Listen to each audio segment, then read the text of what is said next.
So good morning guys, good morning to one and all, and now we are going towards section number 89 and 90 today, right? In today's session we will be discussing 89 and 90, two very important sections, two newly inserted sections in last 2 years and very important as a professional, so that आप लोग जब professional बनकर इसमें काम करोगे तो आप लोगों को बहुत बहुत इंपॉर्टेंट होने वाला है.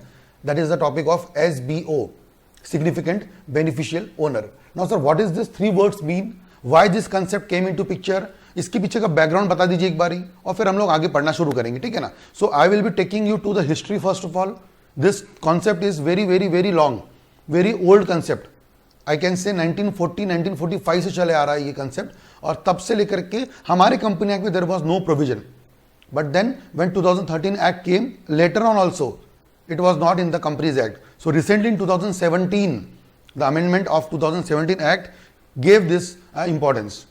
अब कई लोगों को पता है क्या लगता है एसबीओ का फुल फॉर्म, तो पहले समझ लेते हैं हम लोग. Significant beneficial owner. So what is basically in this, इसमें हम पता क्या करते हैं कि हम ये पता करते हैं कि किसी भी कंपनी के जो शेयर होल्डर होते हैं वो किसके हाथ में है, मतलब कंपनी का ट्रू ओनर कौन है.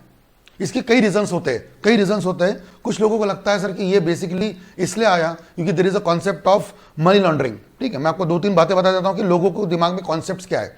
एक तो ये लगता है कि यार ये आया है money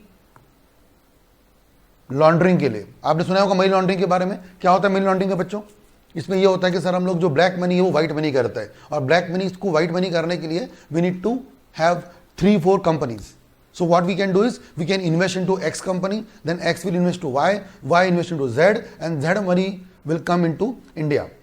So what will happen is it is very very difficult to find it out that who is a true owner. Understand my point? True owner कौन है उस कॉन्सेप्ट का, ये पता करना बहुत मुश्किल है. लेट्स अगर मैं एग्जांपल दूं कि कंपनी इंडिया में है, बट एक इन्वेस्टर है जो कहाँ पे रहता है, मालदीव्स में.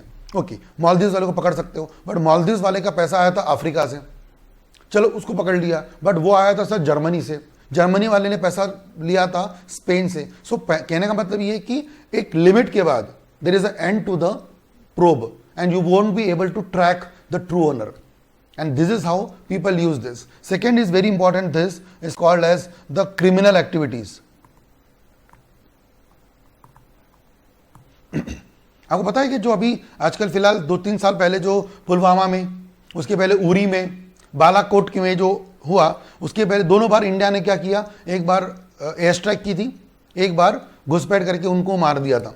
बट उसके पहले उन्होंने पुलवामा अटैक किया था, उरी जानते ही आप लोग. So what I am trying to say, ये सब जब होता है इंडिया में ही लोगों को ट्रेन किया जाता है कि सर आप क्या करो, इंडिया के लोगों को बॉम्बार्ड करो, मार डालो, ये सब करके.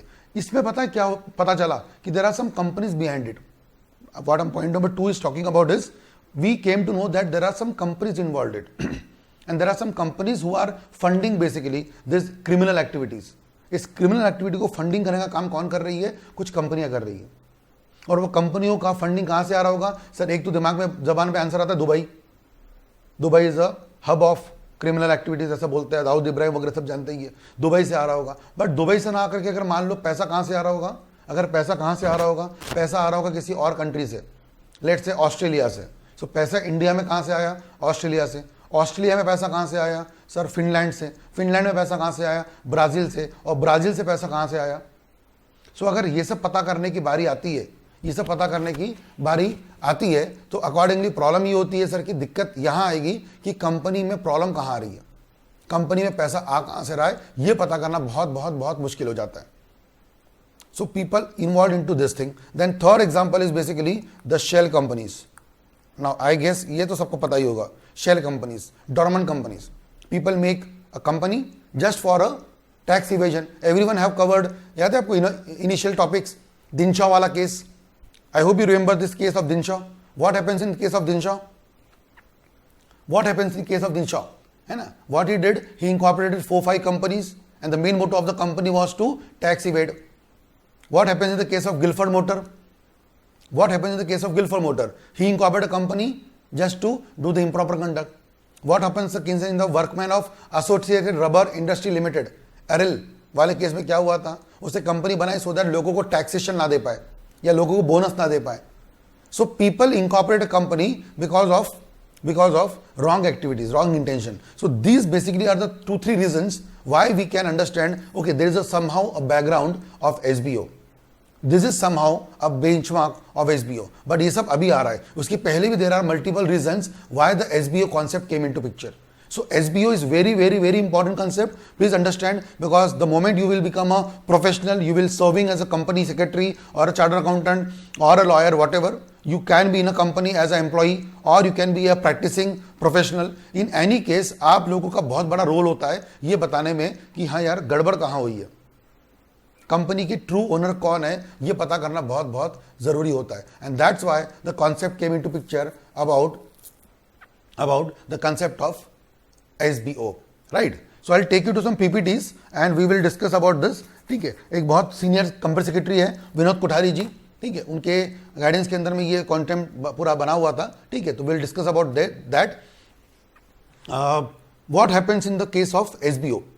SBO के केस में क्या होता है, ठीक है ना. सबसे पहले टॉपिक का नाम है identification of significant beneficial owner. Now what I told you is there is a committee called as FATF. I hope you can see the full form. Financial Action Task Force. Read these 4 words again. Financial Action Task Force. Financial Action Task Force. So what happens in that? Basically उसमें ऐसा होता है कि आप लोगों को क्या पता करना. एक कमिटी बनाई गई थी बहुत पहले बनाई गई थी committee. And that committee was a responsibility to find out कि कहाँ पर फाइनेंशियली गड़बड़ हो रही है, कहाँ पर फाइनेंशियली फ्रॉड हो रहा है, कहाँ पर फाइनेंशियली हेराफेरी हो रही है. सो ये पता करने के लिए कॉन्सेप्ट आया FATF, financial action task force, right. ये 4 बातें यहाँ पे कवर होती है. अब देखो यहाँ पे क्या होता है. In order to promote corporate transparency, why this concept came into picture. In order to promote corporate transparency, and the second word which I right now told you, to prevent the misuse of corporate vehicle for the purpose of corruption. Then Dinshaw वाला जो case था, कौन सा वाला, tax evasion, then money laundering, ये सब के लिए FATF ने रिकमेंडेशन दिया. FATF gave the recommendation and a series of recommendation of transparency and beneficial ownership of legal person and arrangements. So I hope you understood the basic backgrounder कि how this concept came into picture. ये picture आया कहाँ से sir, समझ लो फिर से अच्छे से. ये जो PPTs आप सामने देख रहे हो, मनी लॉन्ड्रिंग, क्रिमिनल एक्टिविटीज और शेल कंपनीज, इन तीनों के लिए पता है क्या होता था. People use to use corporate nature, corporate को यूज किया जाता था गलत काम करने के लिए. तो हमको ये पता करना है कि सर इस कॉर्पोरेट के पीछे रियल पर्सन कौन है. तो कल आपको शायद याद होगा, कल क्या नाम उसका, निगत ने आपको शायद याद होगा कि चैट पे कमेंट किया था कि सर ये टॉपिक किसके लिए आया हुआ है. ये टॉपिक आया हुआ है इंडिविजुअल के लिए पता करने के लिए, to find out the real individual behind this. So ये जो फ्लो चार्ट आप देख रहे हो सामने में, ठीक है, मनी लॉन्ड्रिंग, ये सब चीज़ों के लिए कॉर्पोरेट इन्वॉल्व होता है. और कॉर्पोरेट आपको सबको पता है, कॉर्पोरेट सब क्या होती है, एक आर्टिफिशियल पर्सन है. कॉर्पोरेट एक आर्टिफिशियल पर्सन है. और कॉर्पोरेट अगर आर्टिफिशियल पर्सन है तो कॉर्पोरेट क्या नहीं कर सकती, गलत काम नहीं कर सकती. ये जो फ्रॉड आप देख रहे हो, ये फ्रॉड किसने किया होगा सर, कंपनी ने किया होगा क्या, नहीं सर, उसके पीछे किसी छुपे हुए पर्सन ने, आई होप यू अंडरस्टूड दिस, किसी छुपे हुए पर्सन ने ये फ्रॉड करा होगा. और ऐसे में we need to understand and find out the concept of SBO, significant beneficial ownership, right. So the concept of beneficial ownership explain in section 3 of guidance of transparency. ये जो बुक आप देख रहे हो, ये बुक के अंदर में इन्होंने समझाया था कि कॉन्सेप्ट क्या होता है बेनिफिशियल ओनरशिप का. मैंने आपको कल जाने के पहले भी एक आइडिया दिया था कि बेनिफिशियल ओनरशिप क्या हो सकती है. मैं अपने डॉटर के लिए शेयर बाय कर सकता हूं, yes sir, it can B example of beneficial ownership. ये भी हो सकता है. एक ट्रस्ट के लिए बाय कर सकते हैं, ये भी हो सकता है. अच्छा, when I am buying for my daughter, it is a good intention और bad intention, so definitely it can be good intention, but there are some people who will use it for some bad intention. There are some people who will use it for bad intention. So what I'm trying to say, there could be the cases, there could be the situations where people use the corporate entity, the corporate wheel for the bad activities. Right guys? So India committed to FATF. बहुत ध्यान सुनना अच्छे से, बहुत line से ध्यान सुनना. India committed to FATF about putting a place of SBO rule before Companies Act 2013. So FATF committee जो थी ये बहुत पहले आई हुई है. दिस टास्क फोर्स जो है ये बहुत पहले आया हुआ था. और इंडिया ने और it is not about the again BJP government और Congress government, it was committed by government of India to the FATF that we will put these clauses of SBO in Companies Act. Now it was proposed to be putting in a which act?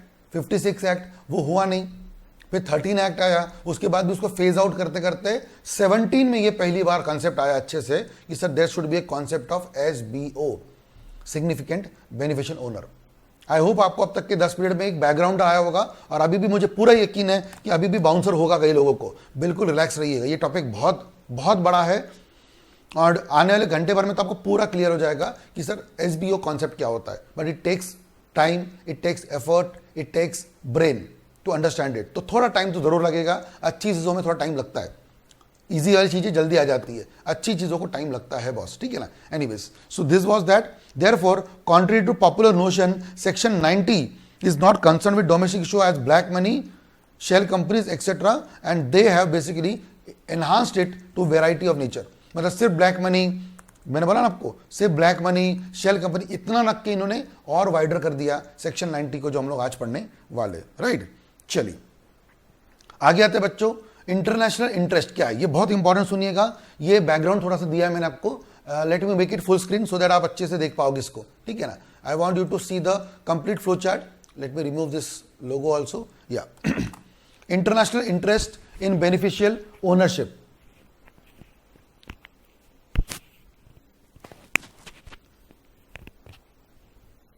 I hope आप देख पा रहे होंगे। 1990 में शुरू हुआ था इसका बारे में।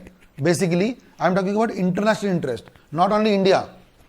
मैं जैसे अगर मैं बात करूं यूके में, तो जैसे इंडिया में we call it SBO, UK वाले बोलते हैं PSC, राइट। वहां के अलग मीनिंग होता है। कोई कंट्री बोलती है UBO, इंडिया में भी UBO बोलते हैं। UBO मतलब अल्टीमेट बेनिफिशियल ओनर, ठीक है। PSC मतलब बेसिकली PSC, सॉरी मैं लिख दिया ना शायद, PSC, persons in significant control. What UK people say PSC, significant control, persons in significant control. Some countries call UBO but India call SBO। देखो यहां पे UBO लिखा है मैंने, आई होप देख पा रहे होंगे आप लोग, UBO। तो ये कुछ लोग UBO बोलते हैं, कुछ लोग PSC बोलते हैं, बट एक अलग अलग जर्नी थी। Started with 1990 and they gave first recommendation. सोचो जरा कब की बात है ना। देन फिर 2000 में G7 समिट हुआ था सॉरी, उसमें सारे कंट्रीज ने ये बात पे डिस्कशन किया था। 2019 में UN ने उसको एक्सेप्ट किया। G20 में प्रिंसिपल्स बनाए गए। ऐसे करते करते करते 17 की अगर मैं बात करूं, लास्ट में जब हमारे कंपनी एक्ट में इसको मंजूरी मिली और इसकी एंट्री हुई सेक्शन नंबर 89 और 90 में, जो हम लोग पढ़ते हैं और जो हमारा सिलेबस में भी आता है, ठीक है।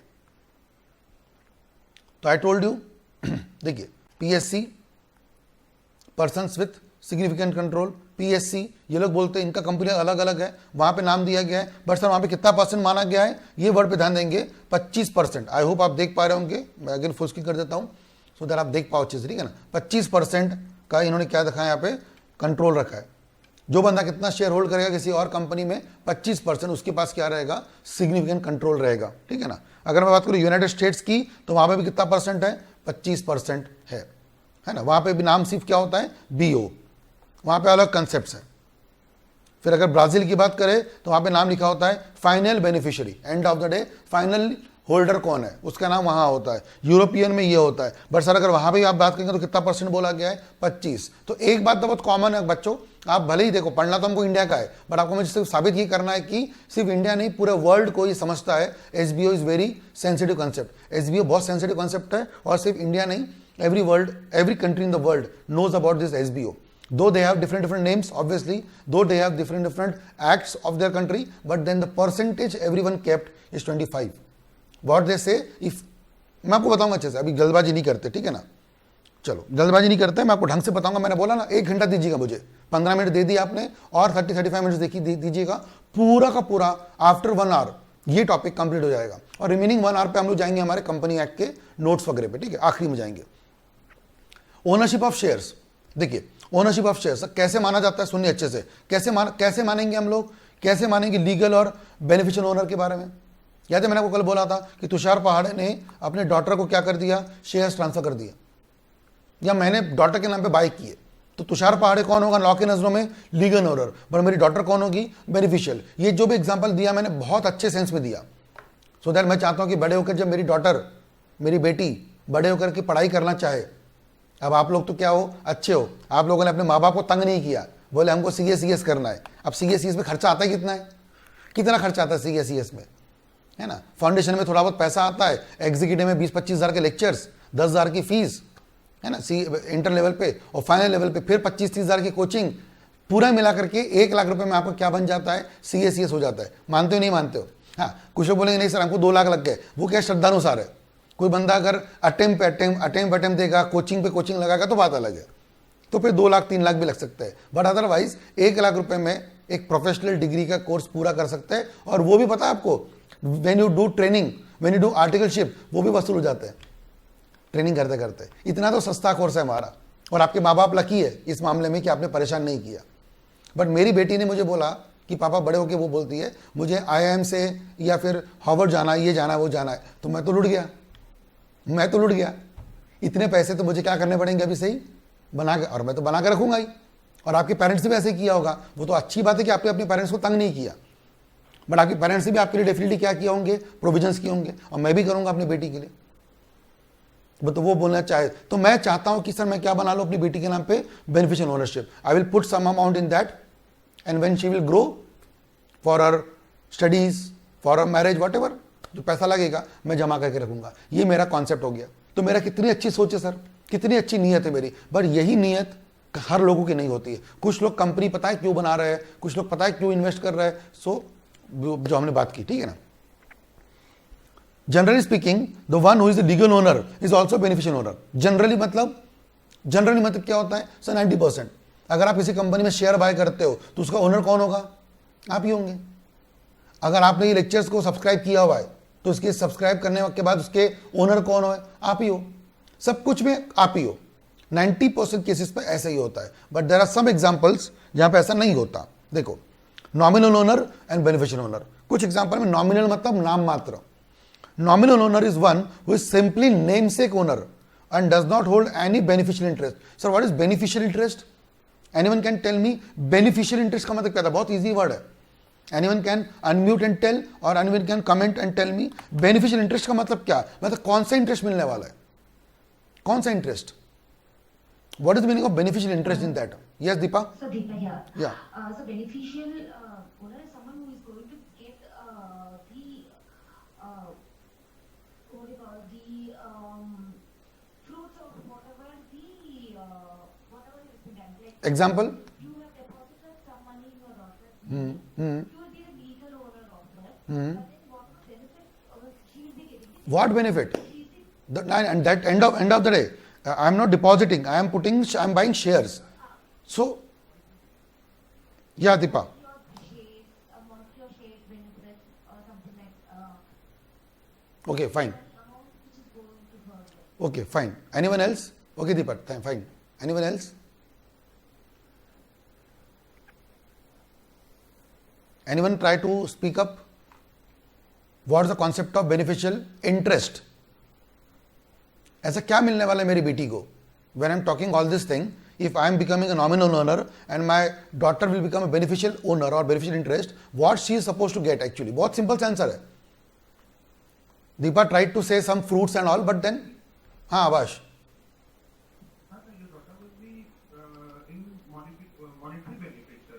Example. She will get the, sir, in case of dividend, sir, she will get the dividend, Perfect. sir. You will Right. get the dividend. More. Thank you, sir. More examples. So she can use it in the way she wants. Like if she wants to study, she can use it, or she can use it for her management. No, that's okay, Deepa, that's okay, fine. So listen to me, the answer is very simple. Whenever the company will distribute bonus, she will get. Whenever the company will distribute the right shares, she will get. Whenever the company offers the buyback, she will get. Whenever the company, the way Abbas said, whenever the company will give dividend, she will get. I am talking about beneficial interest. Whatever will arise, whatever fruits, so whatever Deepa said, fruits, but then I wanted the meaning, names of the fruits, mango, apple. So similarly, in our example, what is fruits? So dividend, bonus, rights, buyback, voting rights, right to attend AGM, whatever benefits are there. Tushar Party is only liable to pay one thing, that is call money. मेरा काम पैसा भरने का है, मिलने का काम किसका है? बहुत सिंपल सा आंसर है. If you want to give something to the company, listen to me very carefully. If you want to give something to the company, Tushar Party will give. If you want to receive something from company, simple. If you want to give something to the company, अगर company को देना पड़ रहा है, sir call money,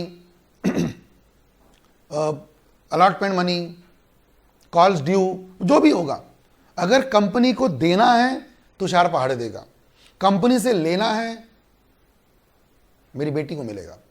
very simple is that. But sir क्या मिलेगा? तो आपको तो पता ही अच्छे से सर, हम सेक्शन नंबर 89 में आ चुके हैं. We have covered in section 62 right shares, section 63 bonus shares, section 68 buyback. जब कंपनी बायबैक ऑफर करेगी so they will get, so shares will be given to that person.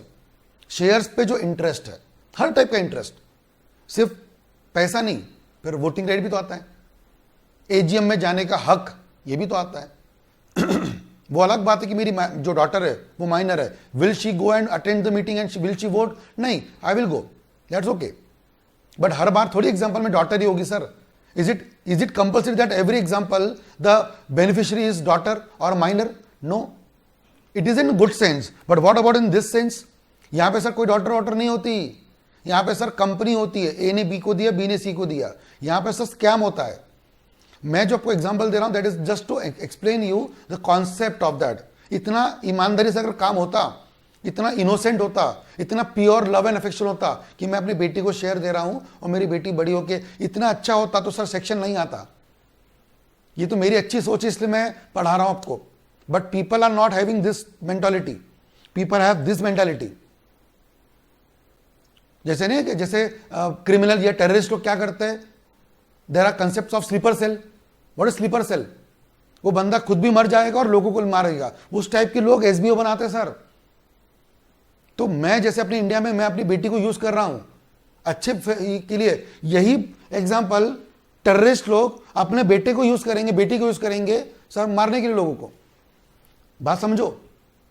So understand, जितना अच्छा example मैं दे रहा हूं उतनी अच्छी दुनिया नहीं है, उतना अच्छा लॉ नहीं है. सो ये एग्जांपल था just to understand significant beneficial owner. ठीक है, ये रियल आंसर नहीं है. देखिए देखो देखो, beneficial owner is one who is not a nominal owner but is entitled to the benefits of ownership. और बेनिफिट्स मतलब यार आप, आई होप इस लेवल पे आपको मैं ये सब बताऊं कि डिविडेंड, बोनस, राइट्स, तो ये आपको मालूम होना चाहिए कि क्या क्या मिलने वाला है. मिलने का काम बेनिफिशियल का, देने का काम क्लियर. अच्छा, इस पर डायरेक्ट और इनडायरेक्ट भी होने वाला है जो मैं आपको पढ़ाऊंगा अभी. डायरेक्ट और इनडायरेक्ट सर ये पढ़ाने से अच्छा मैं आपको दिखा के बताता हूं, ठीक है ना. चलिए, ये तो हो गया, मैंने आपको बता चुका हूं कि who are beneficial owners. Law ने क्लियरली बता दिया है कि एज पर एफएएफटी के एफएटीएफ के हिसाब से बताया उन्होंने कौन होता है. आरबीआई के हिसाब से केवाईसी में उन्होंने डिफाइन किया है और सेबी ने भी डिफाइन किया है, तीनों ने डिफाइन किया. तो मैं इसको तीनों को समराइज करके पढ़ाने वाला हूं, ठीक है ना. Sanjay Pratapji says, is it same as in case of shares held by minor? What? Almost things are same, but minor की किस में? Again, my daughter will not go and attend the board meeting. General meeting. She will not go and attend the general meeting. She will not go and vote there. She will not appoint proxies. So end of the day, that will be done by guardian, which I told you yesterday also. Guardian का नाम होता है, ठीक है, तो वो अलग बात है. हाँ, what is FATF ने क्या बोला? बॉस ध्यान सुनिएगा, यहां शुरू होता हमारा main topic. FATF, financial action task force, उन्होंने क्या बताया बेनिफिशियल ओनर के बारे में? दे से अ नेचुरल पर्सन इज अल्टीमेटली, जो मैंने को पहले बोल दिया, कंपनी कुछ ओन नहीं करती सर. अगर कंपनी कर भी रही है तो पीछे में कुछ गिल्टी माइंड, कल्पिएबल होमिसाइड, कुछ गिल्टी माइंड वाले लोग हैं जो ये सब काम कर रहे हैं, ठीक है ना. They are there who ultimately owns or control the customer or the natural person on whose behalf the control is conducted. So control मतलब समझ में आ गया होगा कितना परसेंट बच्चों? I don't think आपको बताने की जरूरत पड़ेगी, फटाफट से बताइए कितना कंट्रोल होना चाहिए, कितना कंट्रोल होना चाहिए. I am very much sure I have taught you properly indirectly. कितना परसेंट कंट्रोल होना चाहिए इस टॉपिक को पढ़ाने के लिए? Yes Puja, very good. Twinkle, Khushboo, very good. 25%. We have discussed it indirectly and I told you, India हो या वर्ल्ड हो, हर जगह पर कंट्रोल में कितना बोला गया है? 25%. ठीक है, वो हम लोग बात करने वाले हैं. Further it is explain that ultimately owns और कंट्रोल में कौन आता है? सो ऐसे लोग जो कि एक्सरसाइज करेंगे through the chain of ownership. मैं आपको चेन भी पढ़ाने वाला हूं अभी, और बहुत मजा आएगा आपको चेन देखने के बाद किस तरह से रियल लाइफ में काम होता है. ठीक है ना, आपकी आंखें खुल जाएंगी. सेबी ने कुछ बताया है, when you know about KYC, KYC के मुताबिक आपको बताना पड़ता है pan number, source of income, सब कुछ, तो वहां से मालूम पड़ता है. ठीक है ना, और आरबीआई के हिसाब से भी मैंने बता दिया, सेम आंसर ही है. चलो यहां से ध्यान देते हैं सबसे पहले, बहुत इजीली. ठीक है, ये फ्लो चार्ट आप देख पा रहे होंगे. I am very much sure कि आपको विजिबल होगा. Simple indirect share holding, simple indirect share holding. देखिए हमारी जो कंपनी है वो ए लिमिटेड है. कैसे आप बोलेंगे कि सर ए लिमिटेड में एक्स का कंट्रोल है और जेड का कंट्रोल है? देखिए एक्स का कंट्रोल है क्या जेड लिमिटेड में, सर ए लिमिटेड में? क्या एक्स का कंट्रोल है? यस सर, बिकॉज एक्स कितना होल्ड कर रहा है? I hope you can see that 30%. I am sure you are watching it through the laptop, else what I will do is I will make it full screen so that आप देख पाओ अच्छे से. ठीक है ना, हाँ जी. कितना होल्ड कर रहा है एक्स ए लिमिटेड में? 30%. 30 मतलब कितना हो गया सर? Obviously more than 25%. तो कैन वी से x is a direct owner of A limited by holding 30%? Yes sir, perfect. अब बी कितना होल्ड कर रहा है ए में सर? बी कितना होल्ड कर रहा है ए में? How much B is holding in A?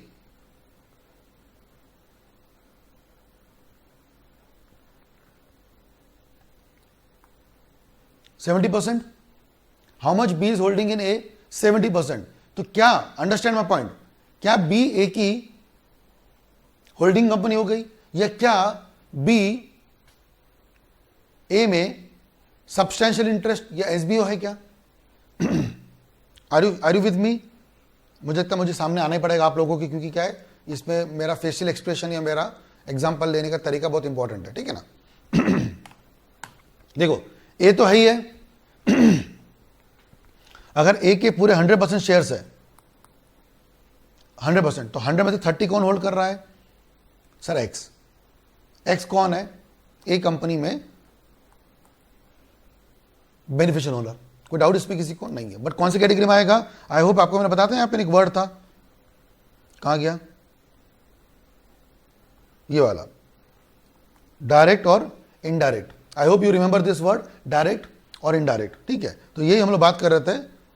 Let me come here. So x का क्या है? एक्स का क्या है? डायरेक्ट कंट्रोल है ए लिमिटेड में. और बी में कितने होल्ड किए हैं? 70%. तो सर बी का भी डायरेक्ट है, बी का भी डायरेक्ट है. अब यही तो मजा आएगी आपको समझने में. सर बी ने कंट्रोल तो ए में किया है, बट बी की कोई औकात ही नहीं है. सर क्या बात कर रहे हो? ए में एक्स से 30% लिया है, उसकी औकात है, और ए में बी ने 70% लिया है, उसकी कोई औकात नहीं है. कोई औकात नहीं है, क्योंकि बी जो कर रहा है वो किसके बोलने पे कर रहा है? जेड के. क्योंकि जेड ने क्या किया है? बी में 100% कंट्रोल किया है. तो बी कौन है? चमचा है. किसका? जेड का. चमचा बोलो, इसको हम लोग इंग्लिश में क्या बोलते हैं? Subsidiary company. बी सब्सिडरी है जेड की, और बी जो कर रही होगी किसके बोलने पे कर रही होगी? जेड के. तो जेड कौन है? एक्चुअल ओनर है. किसका? ए लिमिटेड का. आप समझ में आ रहा है आपको धीरे धीरे हल्का हल्का सा कि what is meaning of significant beneficial owner. Owner आपको कौन दिख रहा होगा शायद? B limited. But sir B तो एक पपेट है, बी तो सर एक बहाना है. रियल में कौन है? रियल में कौन है? Mister Z. रियल में कौन है? Mister Z. यहां तक सबको समझ में आ रहा है कि नहीं? बता दीजिए. Z is an indirect owner of A Limited because he is holding 70%. But sir, Z is not holding 70. Logically, Z is not even holding a single share in A Limited. Z ने A में single share भी hold नहीं किया है. फिर भी Z कौन है A Limited में? कौन है A Limited में? ओनर है. यहां तक सबको क्लियर है कि नहीं है? यस और नो? Z ओनर है? Yes sir. कौन से वाले कैटेगरी में? Sir direct. और बी ओनर है क्या? Yes sir. बी भी कौन सा ओनर है? डायरेक्ट की इनडायरेक्ट? बी डायरेक्ट है कि इनडायरेक्ट है? B B B direct indirect? Aditya भाई, बी बी बी डायरेक्ट है।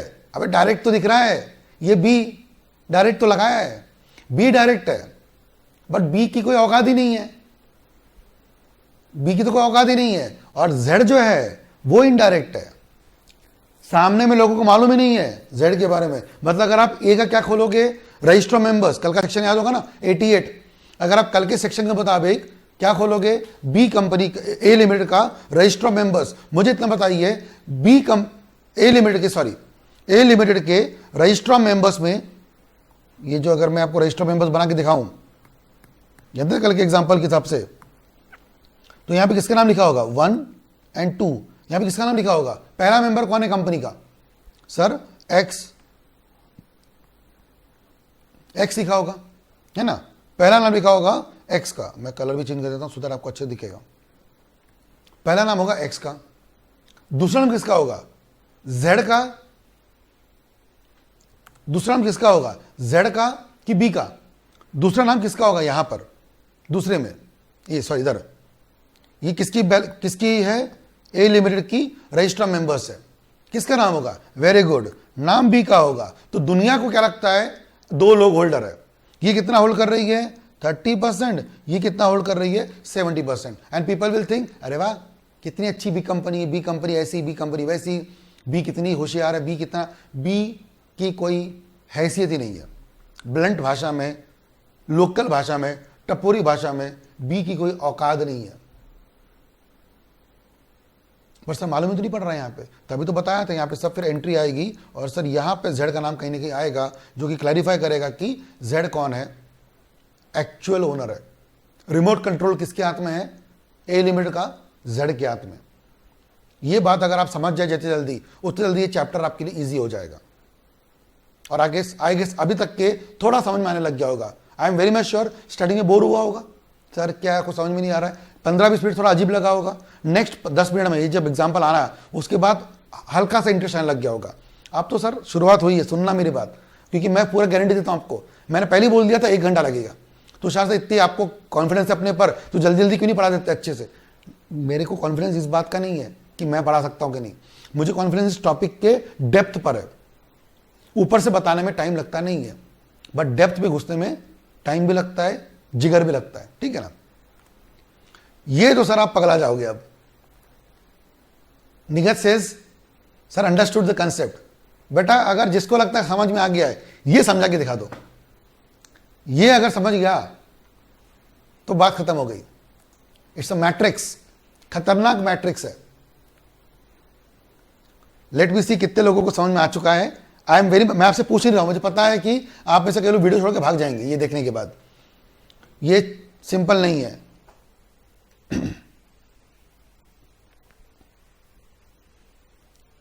ट्राई करना है कि बता दूं, क्योंकि टाइम बहुत लगने वाला है।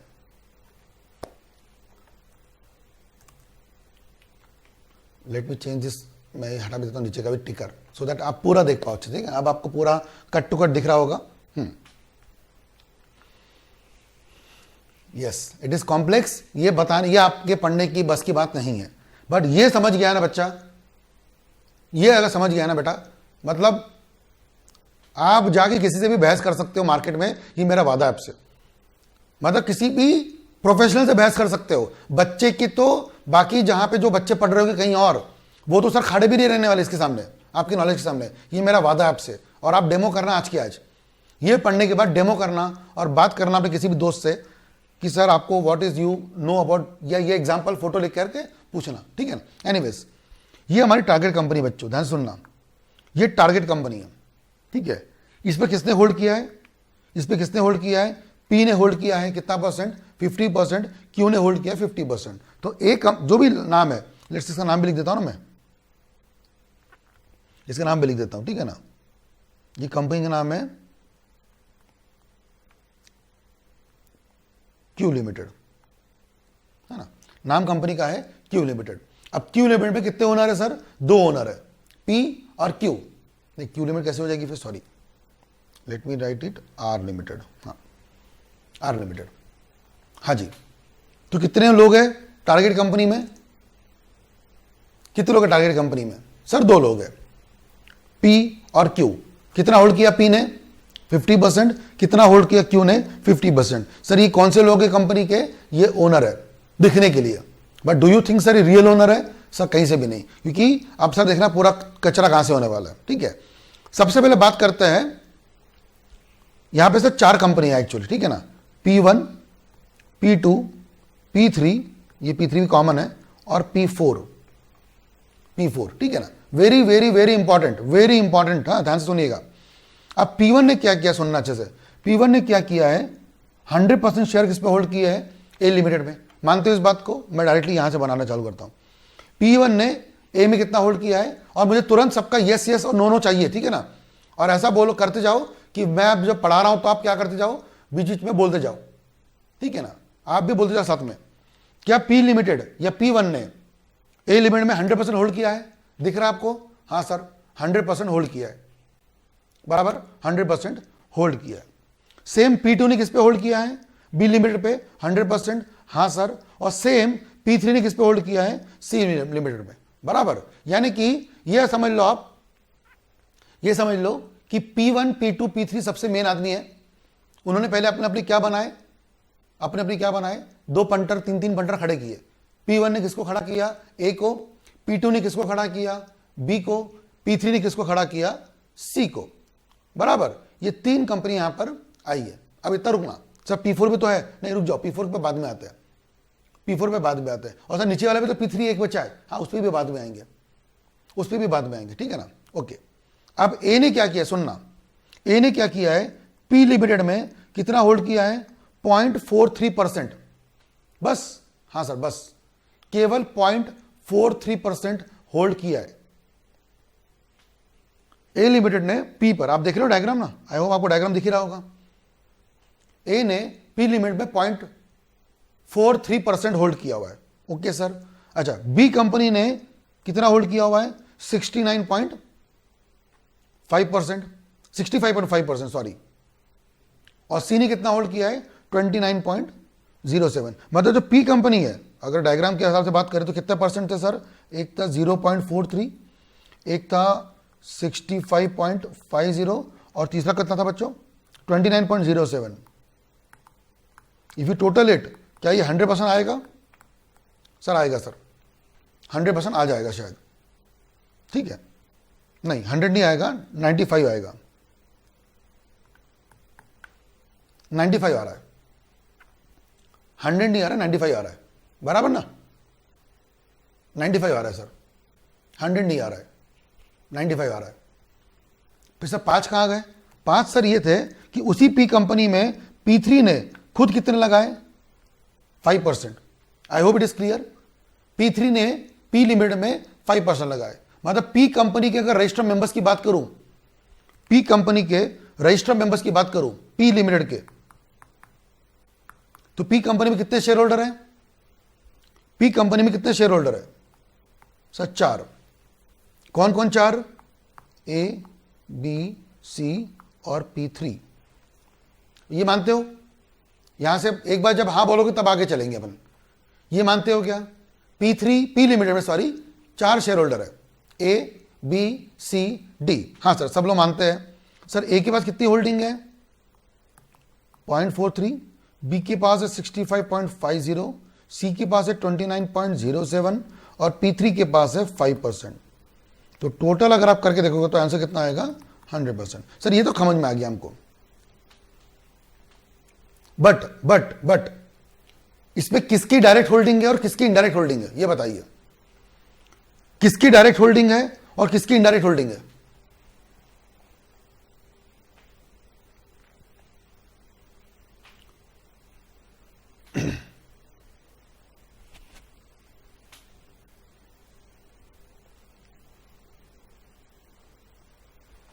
हम ऐसा बोल सकते हैं कि ये जो तीनों लोग हैं ये इनडायरेक्टली आए हुए हैं। इनकी डायरेक्ट है वैसे तो, बट इन तीनों की है ना, इनकी डायरेक्ट है बोल सकते हैं, ये भी डायरेक्ट है, बट ये एक्चुअल वाला डायरेक्ट है, ये एक्चुअल वाला डायरेक्ट है। और ये जो ABC है ये 3 लोगों से आए हुए हैं। ए का कौन था, आपको याद ही होगा, P1, बी का कौन था, P2, और सी का कौन था, अरे सर सी का तो P3 खुद ही था। अच्छा बेटा, मतलब P3 डबल डबल मजे ले रहा है, P3 डबल डबल मजे ले रहा है कि नहीं ले रहा है डबल डबल मजे? क्या P3 डबल मजे ले रहा है कि नहीं ले रहा है? एक तो खुद भी आता है और अपने आदमी को भी भेजता है, ऐसे ही बोल सकते हैं हम लोग। P3 खुद भी आया और अपने आदमी को भी भेजा, बोल सकते हैं ऐसा? यस सर बोल सकते हैं। तो P3 डबल मजे ले रहा है, ए भी मजे ले रहा है, बट ए नहीं मजे ले रहा सर, ए तो पपेट है।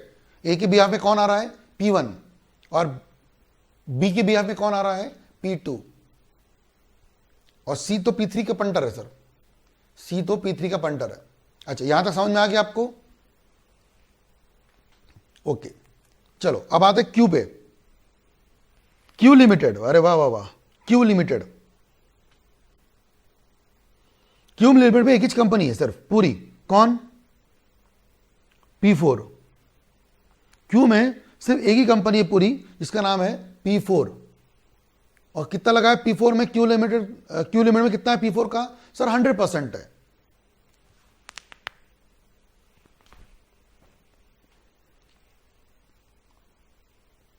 %100 है। ये भी बराबर है।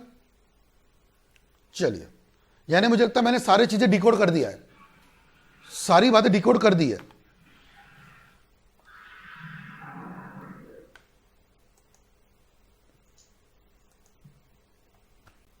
बराबर? कोई भी डाउट किसी को यहां पे एक बारी, क्योंकि हम आने वाले भी फाइनल वर्डिक्ट पे।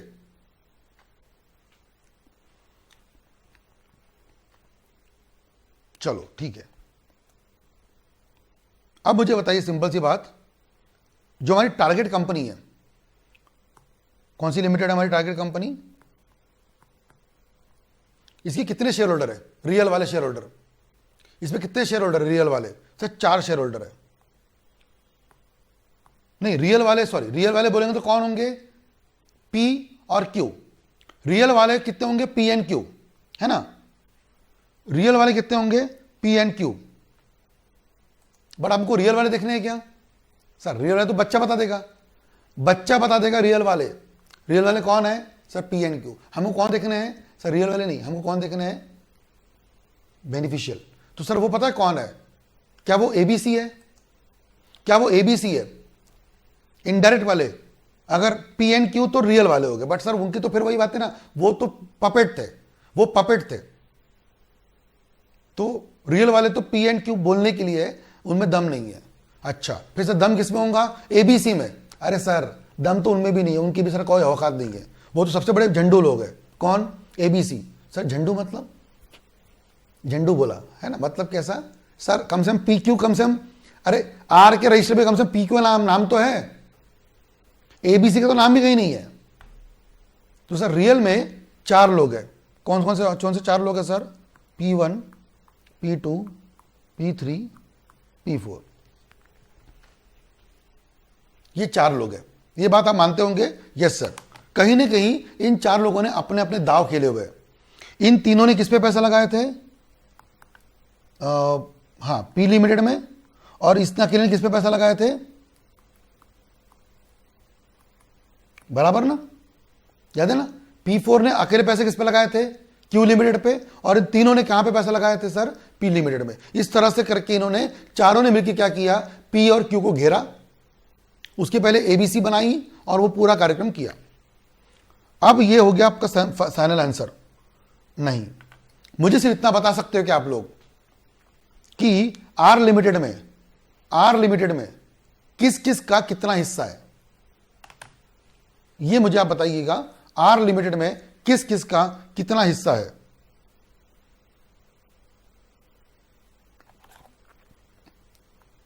टू सॉल्व दैट मुझे यहां जाना पड़ेगा, ठीक है ना?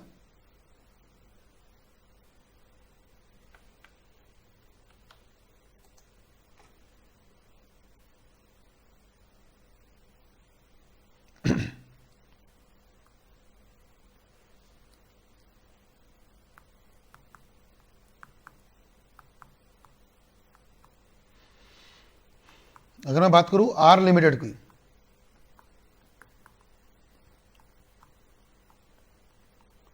P1 है, P2 है, P3 है, P4 है। क्या आप मुझे बता सकते हो क्या कि आर लिमिटेड में P1 का कितना हिस्सा है? ये आपके सामने फुल स्क्रीन है, मैं बीच में नहीं आऊंगा आपके। अब टेक टाइम, मैं आपको अभी से वार्निंग दे रहा हूं, टेक 3 to 4 मिनट्स। मैं आपको जल्दबाजी करने नहीं बोल रहा हूं, जल्दबाजी मत करना। P1 का कितना हिस्सा है आर लिमिटेड में, P2 का कितना है, P3 का कितना है और P4 का कितना है?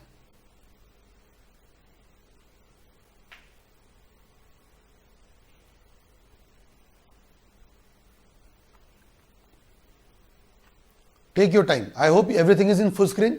आप अच्छे देख पा रहे होंगे, ठीक है? जल्दबाजी मत करना।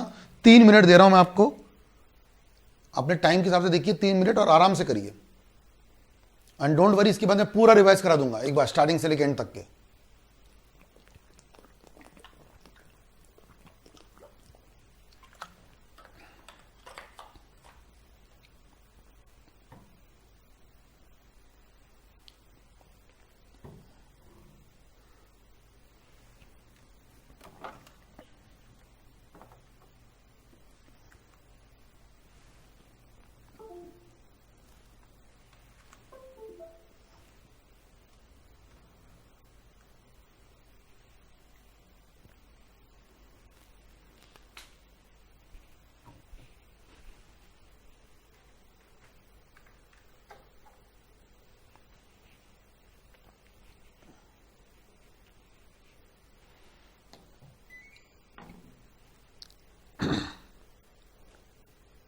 आई होप सब लोग कर रहे होंगे, ये आपके बेनिफिट के लिए, ठीक है ना? कुछ लोग यहाँ पे आराम कर रहे होंगे, I am very much sure. फिर सोचना बोलना मत कि sir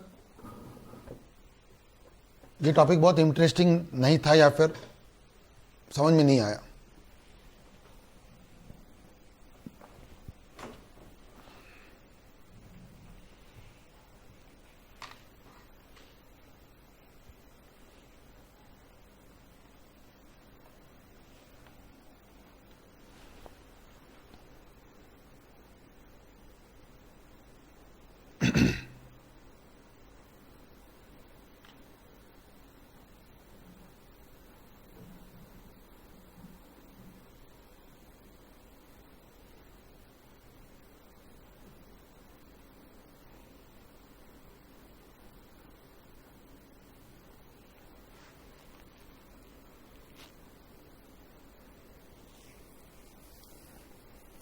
Deepa, you need to tell me the percentage. That's okay. If you tell the percentage, remaining we will find it out. P1, 2, 3 50% है, P4 50%। अबे नरपट भाई, ये तो सबको मालूम है, क्योंकि मतलब अब ट्राई तो करो थोड़ा। P1, P2, P3 का 50% होगा ही ना, कॉमन सेंस है। हाँ, जो साक्षी ट्राई कर रही है वैसा ट्राई करके देखिए, जो साक्षी ट्राई कर रही है वैसा ट्राई करके देखिए। I will give you the hint. P4 has 50%.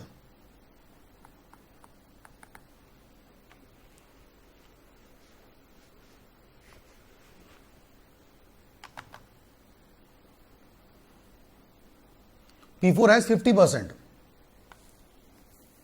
Arun, very good Arun. Arun, I want you to unmute and tell how you came to that answer.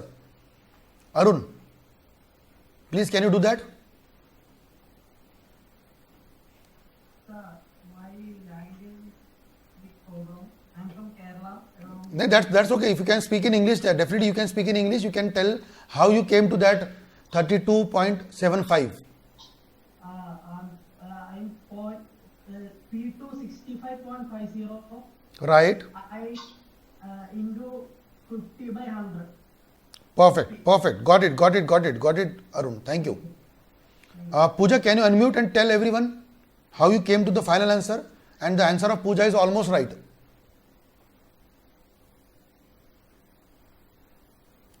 Pooja Kamath. Yes, sir. Yeah, tell me.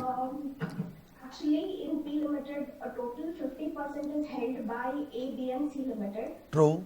So out of 50%, first we take out 0.43% of A Limited. Hmm. Then 65.5% into 50% when we do, we get 32.75.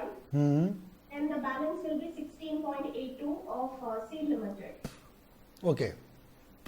Fine. Got it. Okay. So now slowly people are coming to the answers. Khushbu is also giving the answer. Khushbu, can you tell me the answer? How first answer? Because second is everyone's right. Khushbu, क्या बता सकते हो पहला answer कैसे आया 0.43?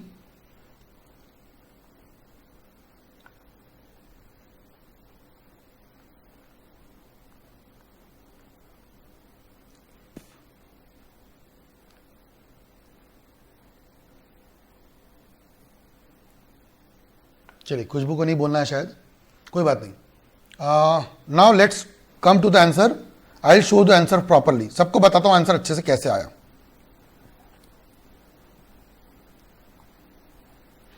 सब लोग ध्यान से सुनिएगा, ठीक है ना.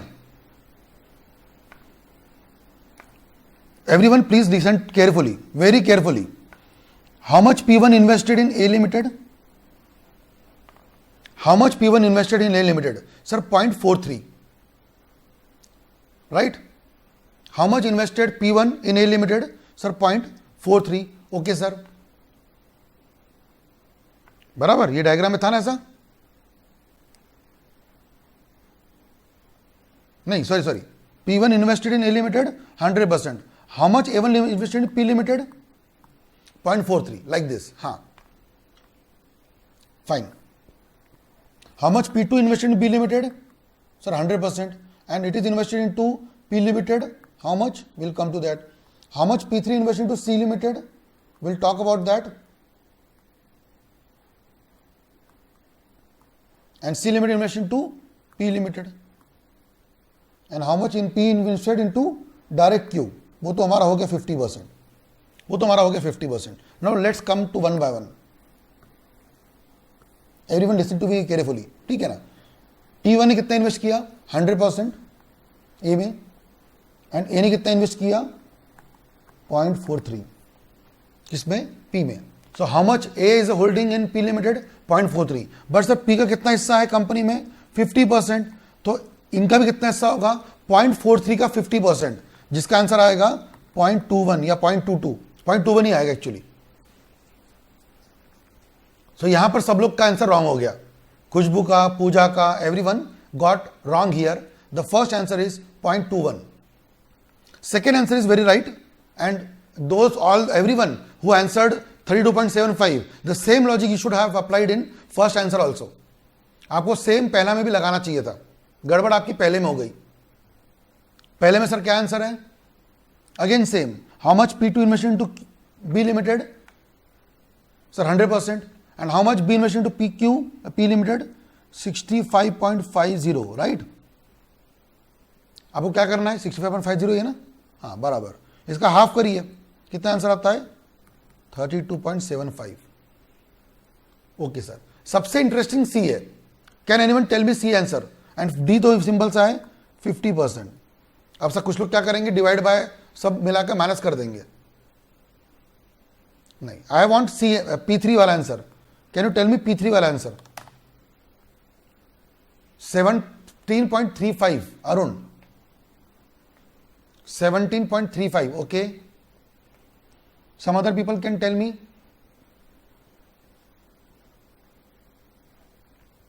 How you calculated? माइनस करके निकाला आपने? मुझे सिर्फ इतना बताइए, आपने जो सब किया ये क्या किया आपने? क्या आपने वो चारों को प्लस किया? मतलब टोटल 100 पकड़ा? अरे बोले सर कॉमन सेंस तो है, टोटल 100 होगा, -3 कर लो, खत्म. ऐसा निकाला क्या? ऐसा निकाला?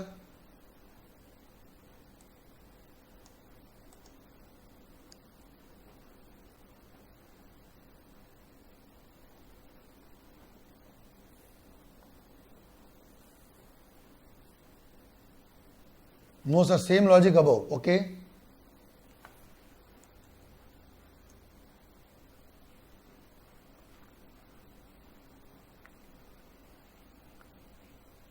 Okay, same logic above. Pooja, very good. P3 ने कितना इन्वेस्ट किया है sir? Very interesting point. P3 invested, listen to me very carefully, P3 invested in C limited 100%. How much C invested in P? Sir 29.07. But don't forget P3 also invested, याद है ये flow chart, ये वाला, P3 also invested in P 5%. So indirectly P3 का P में दो holding है, एक था कौन सी वाली 29.07 थ्रू C और एक खुद की डायरेक्ट वाली 5%. So total is 34.07%. इसका आपको क्या निकालना है? 50%. कितना आंसर आएगा? आएगा 17.04 वगैरह कुछ आ रहा है. And now do the total. And now do the total.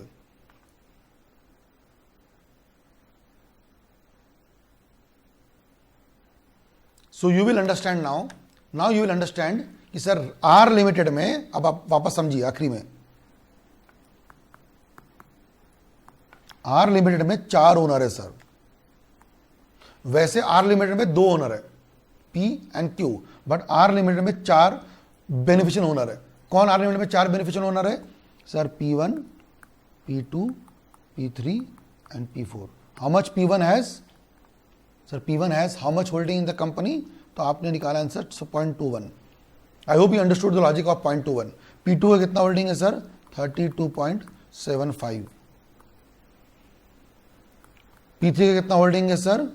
अभी जो निकाला आपने 17.04 एंड इसका 50% है.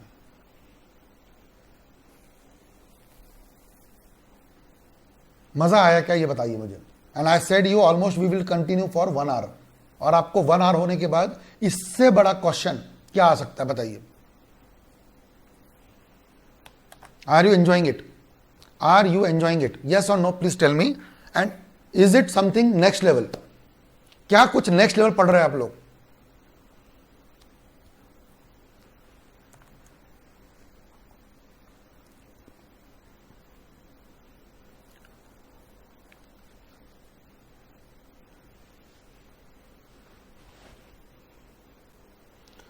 खुशबू से सब P1 में 25% से कम कंट्रोल हो तो भी 50% कैलकुलेट. प्रॉब्लम क्या है ना, P1 का 50% इसलिए लेना पड़ रहा है क्योंकि P1 ने किस पे इन्वेस्ट किया है? A में, और A जा रही है P लिमिट में, और P का अगर किसी कंपनी में 50% है तो सबका 50 हो गया ना, सबका 50 हो गया. So I hope you understood this. ठीक है sir, I am little bit confuse with P3. अरे P3 सबसे इंटरेस्टिंग इजी है, सबसे इजी तो P3 है. P3 ने 2 जगह पैसा लगाया है, खुद से भी, आपको याद होगा ना, ये खुद से भी लगाए थे, और वहां देखो ऊपर में वो राइट साइड में एकदम वहां पे भी लगाए थे. सो P3 ने पैसे 2 तरफ से लगाए, एक तो लगाए डायरेक्टली और एक लगाए थ्रू C. यहां लिख के बताता हूं मैं आपको, ये जो मैंने लिख के बताया भी था शायद यहाँ पे, ये देखो ना, ये देखो ये वाला.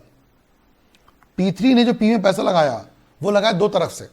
P3 ने पैसा लगाया थ्रू C लिमिटेड, P में कितना लगाया 29.05, और P3 ने खुद लगाया 5% डायरेक्टली P लिमिटेड में, यानी P3 ने टोटल कितना लगाए 34.7%. अब अगर बात होती किसकी, बात होती कि सर P लिमिटेड में कितना होल्डिंग है P3 की, सुनना अच्छे से. P लिमिटेड में, अब ये बहुत इंपॉर्टेंट है, P लिमिटेड में P3 की कितनी होल्डिंग है, बट टारगेट जो कंपनी हमारी R, उस पर प्रॉब्लम क्या है, सुनना अच्छे से. P3 की कितनी होल्डिंग है P में सर? 34.07. दिख रहा है क्या? Let me change the pen colour.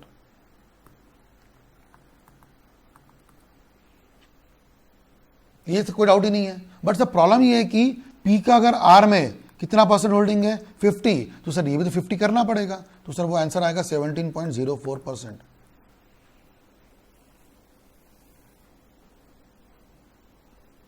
एक minute Sakshi, yes it is 0. I know, I am not saying they are beneficiary holding, I am not saying they are, I am not saying कि P1 has beneficial owner. वो तो sir P1 भी नहीं है और P3 भी नहीं है. Who is beneficial owner? SBO वाले कैटेगरी में 2 लोग कौन कौन से है सर? एक ये है और एक ये है. इसका भी 25% से कम है, इसका भी है. I am not saying that, I am just trying to help you how you find out the percentage. आप बात समझिए मेरी, मैं क्या बोलना चाहता हूं Sakshi and everyone. Those who are thinking Tushar sir is saying कि सर ये भी कौन है, ओनर, नहीं नहीं नहीं नहीं नहीं, I am trying to help you to find out how to find out the percentage. अगर आपको कल क्या निकालना पड़े, परसेंट निकालना पड़े, I repeat one more time, अगर आपको कल क्या निकालना पड़े, परसेंट निकालना पड़े, तो फिर आपको कैसे निकालना है ये बताने का मुझे मेरा मोटो था। मुझे आपको पढ़ाना नहीं है, ठीक है, मुझे ये भी नहीं बोलना है कि आप कौन हो इसमें सिग्निफिकेंट या ऐसा कुछ नहीं।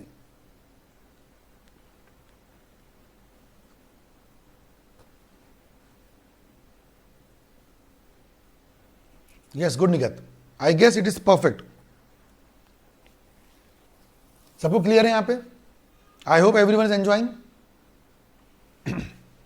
There are many people attending this class and I am very much sure everyone should understand it perfectly. Everyone should understand it perfectly. क्योंकि बोलते हैं ना, इट्स नाउ और नेवर। आज समझ में नहीं आया तो सर कभी नहीं आएगा, कभी नहीं आएगा, क्योंकि ये आसान टॉपिक है ही नहीं। बट आप भी कुछ भी सर हमको तो आसान लग रहा है, हाँ, तो मैं हमेशा बोलता हूँ it is what, it is tricky. If the people understood it that simple, नहीं तो मुश्किल है।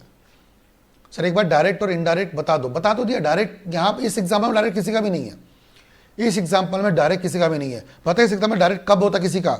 अगर सुन लो अच्छे से, अगर ये P4 सुन लेना मेरी बात, अगर ये P4 किस में इन्वेस्ट करता? आर लिमिटेड में। कितना? 50%। तो P4 का क्या होता है इस कहानी में? डायरेक्ट होता। आई hope you understood this. I repeat one more time. अगर P4 ये नाटक नहीं करता क्यू लिमिटेड का, इसको मैं हटा देता हूं, ये नहीं होता, and P4 would have directly invested in R limited, then P4 would have a direct interest in 50%। वैसे भी सब P4 का है इंटरेस्ट, वैसे भी P4 का कितना इंटरेस्ट है? 50 है, बट दिक्कत कैसी है? इनडायरेक्ट है, क्योंकि P4 ने कितने शेयर बाय किए आर में बताओ। अबे भाई साहब, P और Q को छोड़ करके ना A, ना B, ना C, ना P1, ना P2, ना P3, टोटल पता है कितनी कंपनियां हैं इसमें? अपने पूरे कहानी में पता है कितनी कंपनियां हैं? अपने पूरे कहानी में 8 कंपनियां हैं। एक है आर लिमिटेड, एक है P1, P2, P3, P4, फिर एक A है, B है, C है, और एक R है, नहीं, एक मिनट, और P ये भी है, फिर P भी है, Q भी है, और फिर R है। हमारे पूरे कहानियों में इतनी कंपनियां हैं। माय मिस्टेक, ठीक है, मैं P और Q को भूल ही गया, भला उसकी औकात ही नहीं है ना, तो भूलना ही पड़ता है, बट भूल गया था। बट नहीं सर, हमारे पूरे कहानी में इतनी कंपनियां हैं, P1, P2, P3, P4, A, B, C, P, Q, R, ठीक है ना? 4, 7, 8, 9, 10 कंपनीज का पूरा पिक्चर है ये। आपके डायग्राम में भी दिख जाएंगे आपको, है ना? ये देखो, 1, 2, 3, 4, उधर में 5, 6, फिर ये 7, 8, वो 9 और 10, और 10 में इसको नहीं गिनना, हाँ, क्योंकि ये फिर वही ऊपर वाली होगी। ये 10 कंपनियां हैं पूरे। इस 10 कंपनियों में अगर मैं आर की बात करूं, let me change the pen colour, ठीक है ना? मैं अगर आर की बात करूं तो आर में डायरेक्ट किसका है? पी का है और क्यू का है। बट सबसे बड़ी कॉमेडी क्या है, इन पी और क्यू की कोई वैल्यू नहीं है। सर पी और क्यू में कौन कौन है? सर ये तीनों है। अबे तो ये भी तीनों गधे है। पी एन क्यू में सबसे बड़ा कंट्रोल किसके है? सर तीनों का है। अबे तो तीनों भी तो गधे हैं, ए बी सी भी तो गधे हैं। इनकी तो खुद की कोई, इनकी भी औकात नहीं। मैं बोला ना, कम से कम पी और क्यू कम से कम कुछ तो थोड़ा सा सेंसिबल है, उसका नाम है आर में। इनका तो कोई नाम भी नहीं आ रहा है, ये तो बीच में दब के फिस गए। और फिर सबसे ज़्यादा पावरफुल कौन है? ये 4 कंपनियां। आई होप ये क्लियर हो गया होगा आपको, फ्लो चार्ट भी, ये वाला भी। एंड वीडियो आपके पास रहेगा ही रहेगा, ड्राइव में आपको देता ही हूँ मैं, तो आप लोगों के पास ये वीडियो वापस से पढ़ने का मौका मिलेगा। एक बार और पढ़ लीजिए ना वीडियो को, या 2 बार पढ़ लेंगे तो you can be a national level speaker, you can decode the matrix of SBO. इतना बड़ा पावर आपके पास आ जाएगा, एसबीओ का मैट्रिक्स सुलझाने का काम आपके पास आ जाएगा। बढ़े आगे guys, done. Almost we have covered this topic for 1 hour. मैंने पहले बोला था आपको, give me 1 hour and I will explain you beautiful in this 1 hour. और वो मेरा काम मुझे लगता है मैंने किया आपको ऑलमोस्ट, ठीक है ना।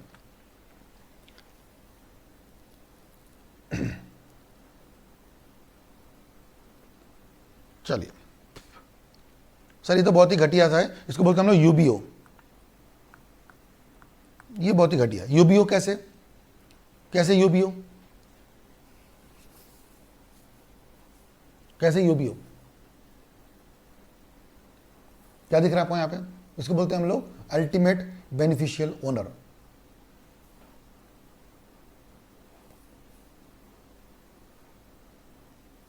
बराबर। एक्स कितना होल्ड कर रहा है वाई पे?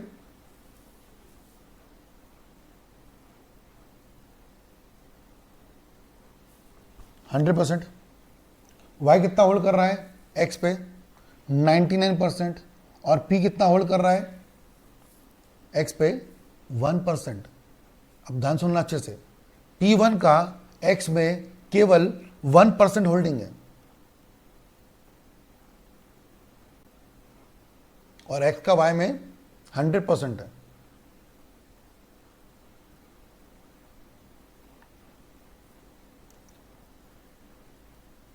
अब आप में से कुछ लोग मुझे पता है क्या बोलेंगे, किसी को इस पे गड़बड़ लग रही है क्या? किसी को इस पे गड़बड़ लग रही है क्या? मैं आपको हिंट दे देता हूं, एक्स ने वाई में कितना होल्ड किया? 100%। और वाई ने किस पे होल्ड किया? एक्स पे 99%। किसी को गड़बड़ लग रही है क्या इसमें? सर आपका एग्जाम्पल रॉन्ग है। Anyone?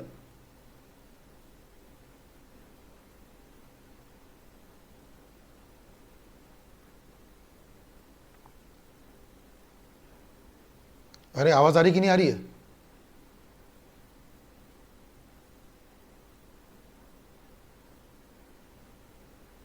Saumya Bhatt, no Saumya.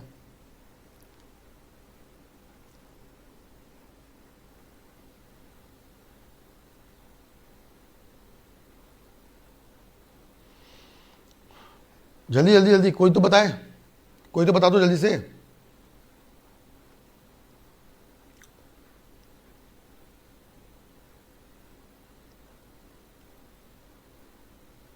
Yes, Arun, very good. After becoming subsidiary, how can you buy shares in other company? आप अगर Y लिमिटेड क्या है? X की सब्सिडरी है, तो Y कंपनी X में वापस कैसे होल्ड कर सकती इतने सारे shares?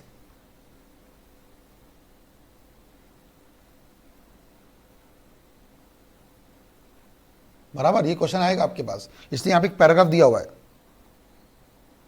Note, in as per Indian law, a subsidiary cannot hold shares in its holding company. However, it is perfectly possible for the subsidiary to retain shares. याद है ना? Retain shares before it became subsidiary. Also, the holding subsidiary relationship can be avoided if the shareholding is split between two companies. अगर X limit में दो कंपनियां आ रही है तो फिर सर वो होल्डिंग सब्सिडी का रिलेशनशिप क्या हो जाता है? हट जाता है। तो यहाँ पे क्लियरली बोला है, सुनना अच्छे से, वी कैन से दैट 1% में भी आप क्या कर रहे हो, किसी कंपनी को अल्टीमेटली क्या कर रहे हो?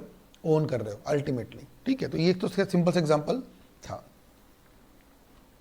तो ये हो गया हमारा सेक्शन 89 और 90। हम लोग बात वही कर रहे थे कि आपको बताना है कि सर कौन सिग्निफिकेंट ओनर है और कौन बेनिफिशियल ओनर है, ये बताना हमको। तो ये हम लोग आएंगे अभी नोट्स पे, ठीक है ना। ये तो हम लोग पढ़ने वाले, सेक्शन 89 और 90 हम लोग पढ़ने वाले। आपको फटाफट मैं 2-3 बातें दे देता हूँ। ये पढ़ लेते हैं फ्लो चार्ट फटाफट से, कुछ क्वेश्चंस, ठीक है।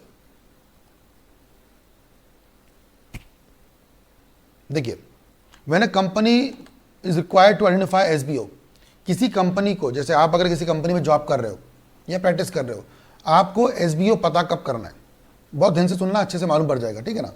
When a company required to identify SBO, कब किसी कंपनी को एसबीओ पता करना पड़ता है?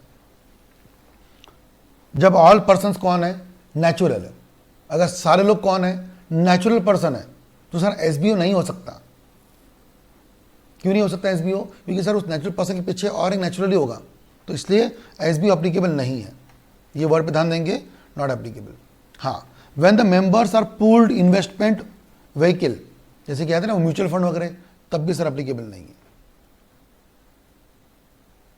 हाँ, अगर पर्सन अदर देन जो हमारे नेचुरल पर्सन है hold more than 10% of the shares of this convertible debentures या फिर प्रेफरेंस शेयर्स, है ना, जीडीआर, ये सब है, तो फिर सर एसबीओ लग जाएगा। क्योंकि कितना होल्ड कर रहे हो आप? मोर देन 10%।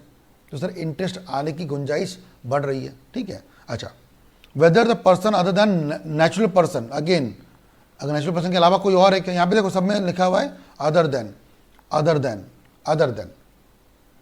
अगर अदर देन है तो सर हर एक में एसबीओ पक्का है। मतलब बहुत सिंपल सी बात बता रहा हूं मैं आपको, बहुत सिंपल सी बात बता रहा हूं मैं आपको।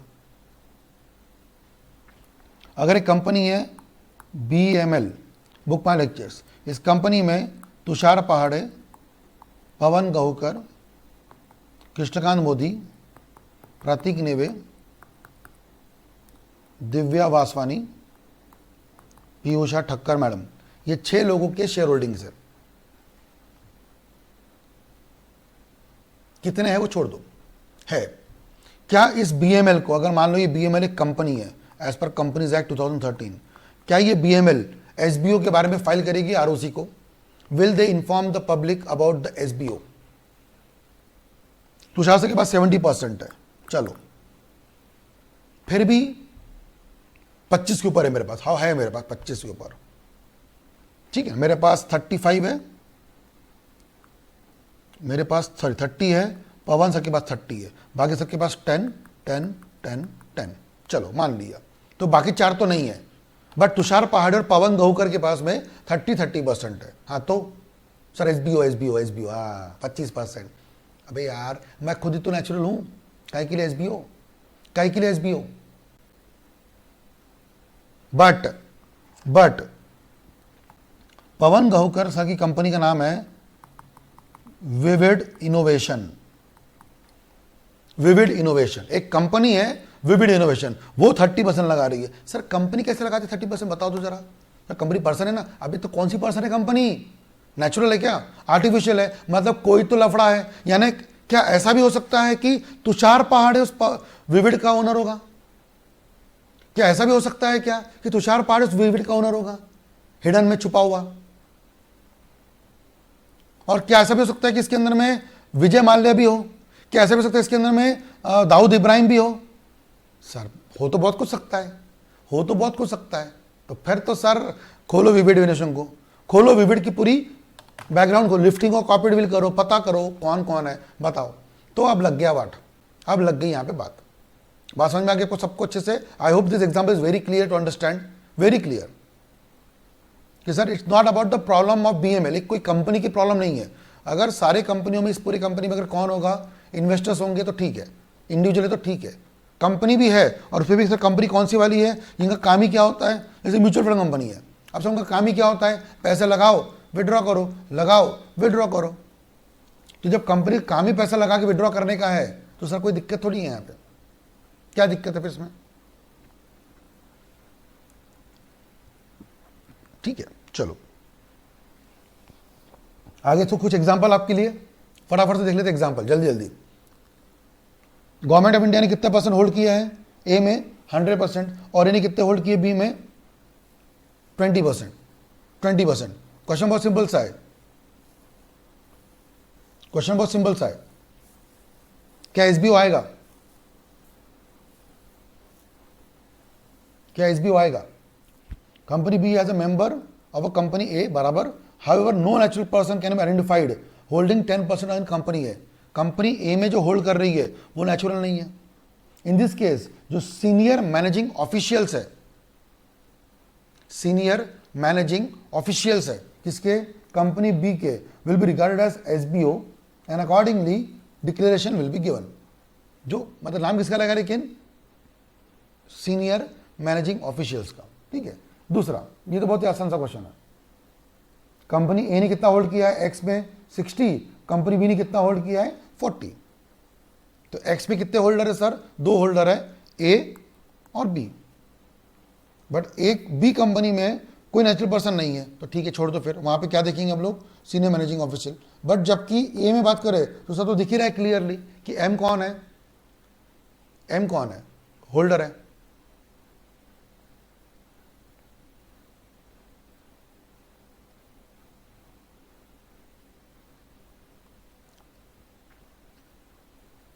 क्वेश्चन नंबर 3, इलू 3। इलू मतलब ये इलू, इलू क्या है?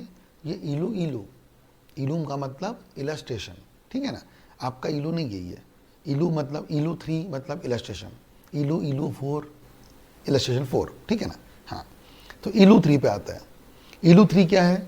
Can there be a situation where a natural person is a registered owner as well as SBO? Sir question क्या है, समझा नहीं सर। क्या नेचुरल पर्सन ओनर भी है, एसबीओ भी है, ऐसा पॉसिबल हो सकता है क्या? बिल्कुल सर। कैसे हो सकता है? देखिए, ए का डायरेक्ट होल्डिंग है एक्स लिमिट में 5%, ए का डायरेक्ट होल्डिंग है एक्स लिमिट में 5%, ठीक है, ये देख लीजिए। और वाई लिमिट ने किस पे होल्ड किया है? एक्स में 95, है ना। डायग्रामेटिकली अगर बात करें तो एक्स लिमिटेड में 2 होल्डर्स है ना, एम भी है और वाई लिमिटेड भी है। इसने लगाया 95%, इसने लगाया 5%, ठीक है सर, ठीक है सर। और ए का वाई में 15% है, ए का वाई में 15% है, मतलब which is more than 10%, which is more than 10%। तो बात समझ लेना अच्छे से। Individual to hold how much percent? 10%। Company to hold how much percent? 25%। ये रूल आपको ध्यान रखना है, ठीक है ना। बहुत सिंपल से बता रहा हूं चीज, आपको ध्यान से सुनिएगा।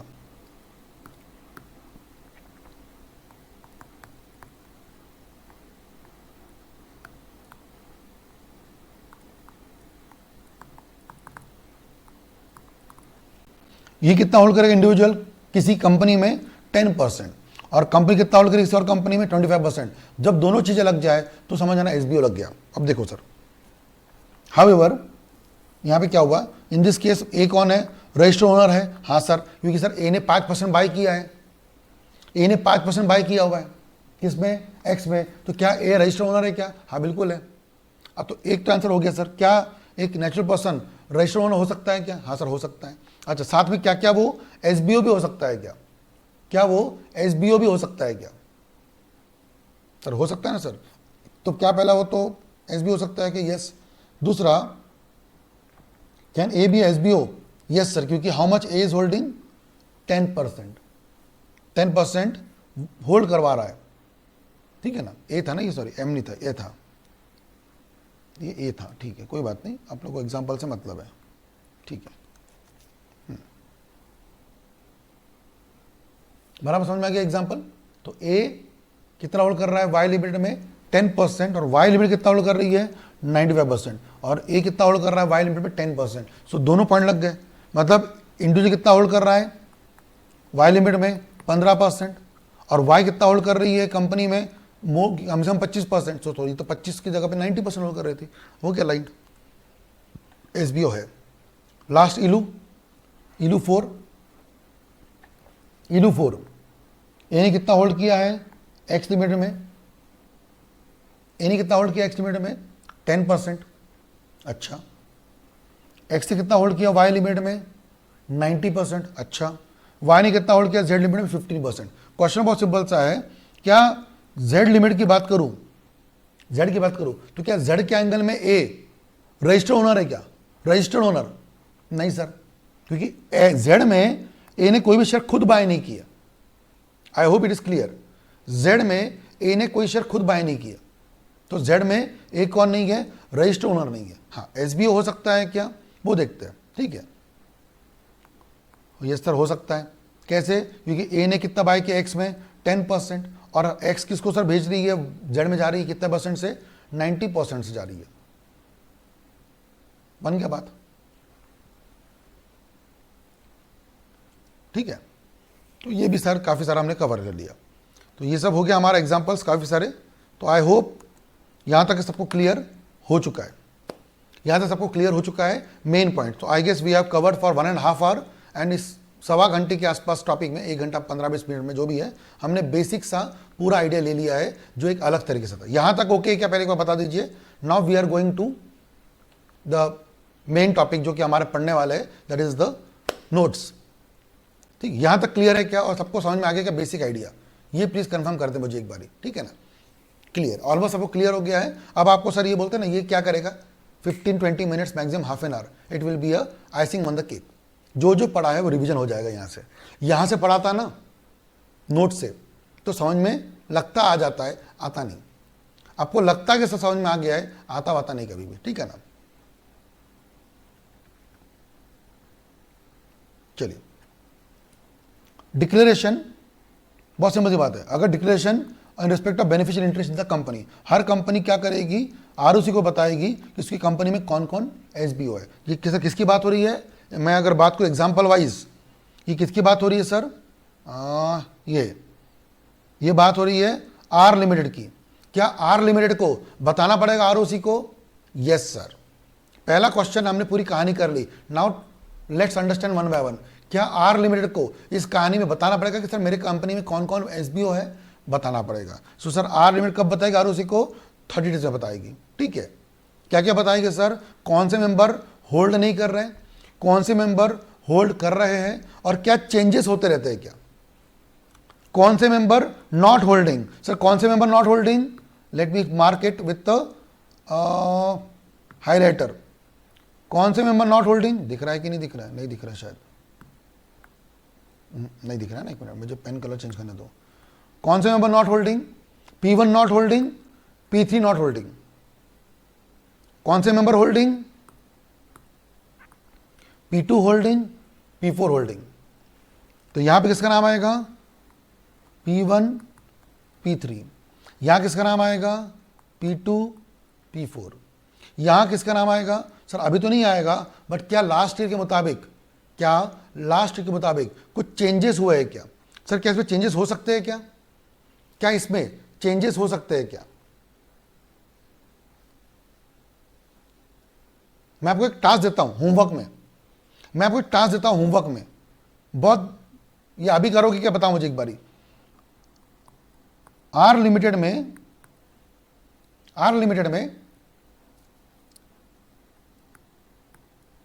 पी का कितना शेयर था? 50%। क्यू का कितना शेयर था? 50%। अब सुनना मेरी बात, क्या हुआ आर लिमिटेड में? क्यू ने अपना 10% क्या कर दिया? पी को बेच दिया।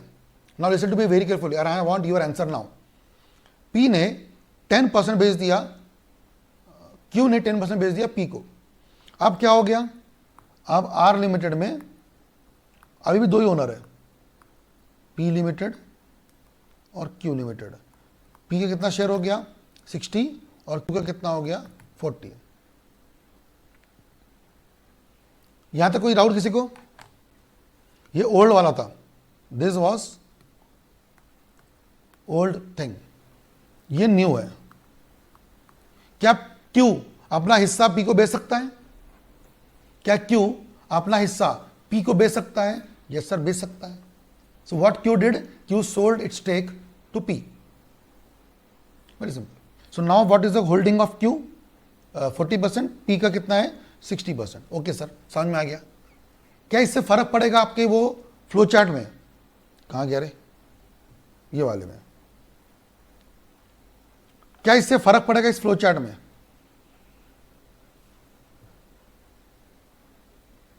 यस, फर्क पड़ेगा। जो सबसे टफ वाला है वो मैं कर देता हूं। सबसे टफ वाला क्या है? सर P4 कितना हो जाएगा अभी? 40%। ये सबसे टफ वाला कर दिया। बाकी इजी वाले आप बताओ मुझे। बाकी इजी वाले आप मुझे बताओ अभी।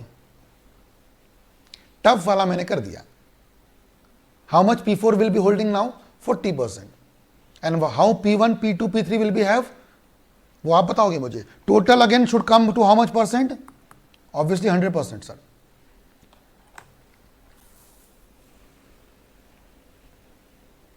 चलो अभी बताओ मुझे, होमवर्क कुछ नहीं, अभी बताओ।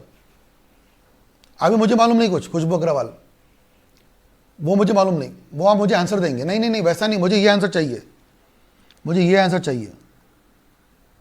मुझे ऐसा मत बताओ 50 का 60 हो जाएगा, 60 का, वैसा मत बताओ। मुझे आंसर चाहिए, आंसर।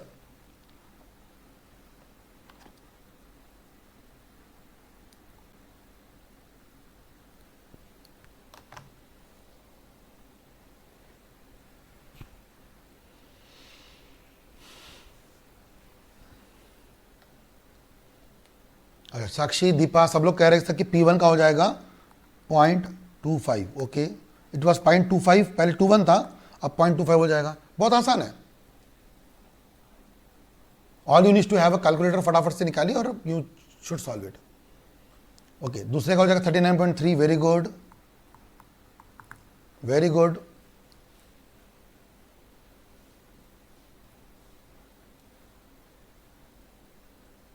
और P3 का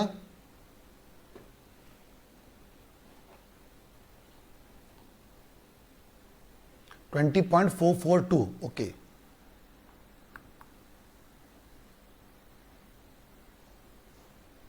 टोटल बराबर नहीं आ रहा ना, 4 आर यू श्योर?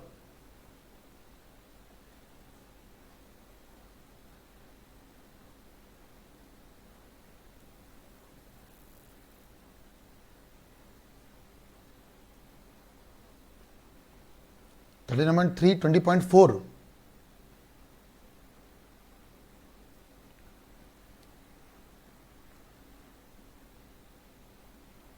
फिर तो इसको अपने को ठीक है 25 है ना, तो फिर वो कंफ्यूजन तो आएगा ही आपको। नहीं, फिर इसको अपने को क्या करना पड़ेगा, 0.0325 है ना, करिए। तो ये 3 के आगे मुझे बताओ फिर आप आगे।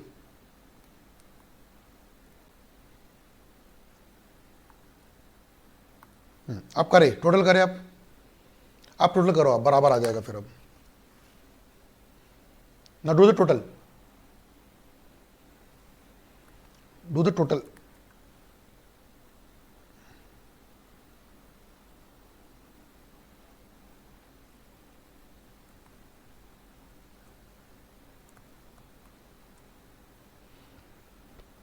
.25 plus 39.3 plus 20.45 plus 40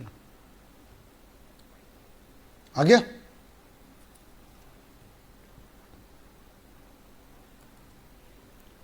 I hope everyone got it, perfect. मजा आया, मजा आया। क्या हो रहा है ये सर, ये जो भी किया अपन ने, ये कहाँ आएगा पता है आपको? ये जो भी आएगा कहाँ आएगा पता है? यहाँ आएगा। आई बात समझ में? मजा आ रहा है कि नहीं आ रहा है? कितना आसान है सर, ये थेरी वेरी सब बच्चों वाली बात हो जाती है,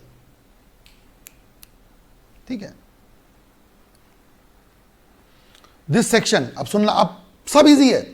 this section seeks to provide that a declaration is to be given to the company by any person who is a member but not holding the beneficial interest in the shares. ये कौन देगा लिख के? मुझे बताइए, ये line को बता के मुझे जल्दी बताइए। जस्ट मुझे लाइन पढ़ के, वापस से पढ़ी 2 बार ये लाइन, और मुझे बताइए ये कौन देगा लिख के। This section seeks to provide that declaration is to be given to the company by any person who is a member but not holding any interest in the company. ये कौन देगा? P1, P2, P3, P4 देगा कि PNQ देगा? I'll request you to read this first 2 line very importantly.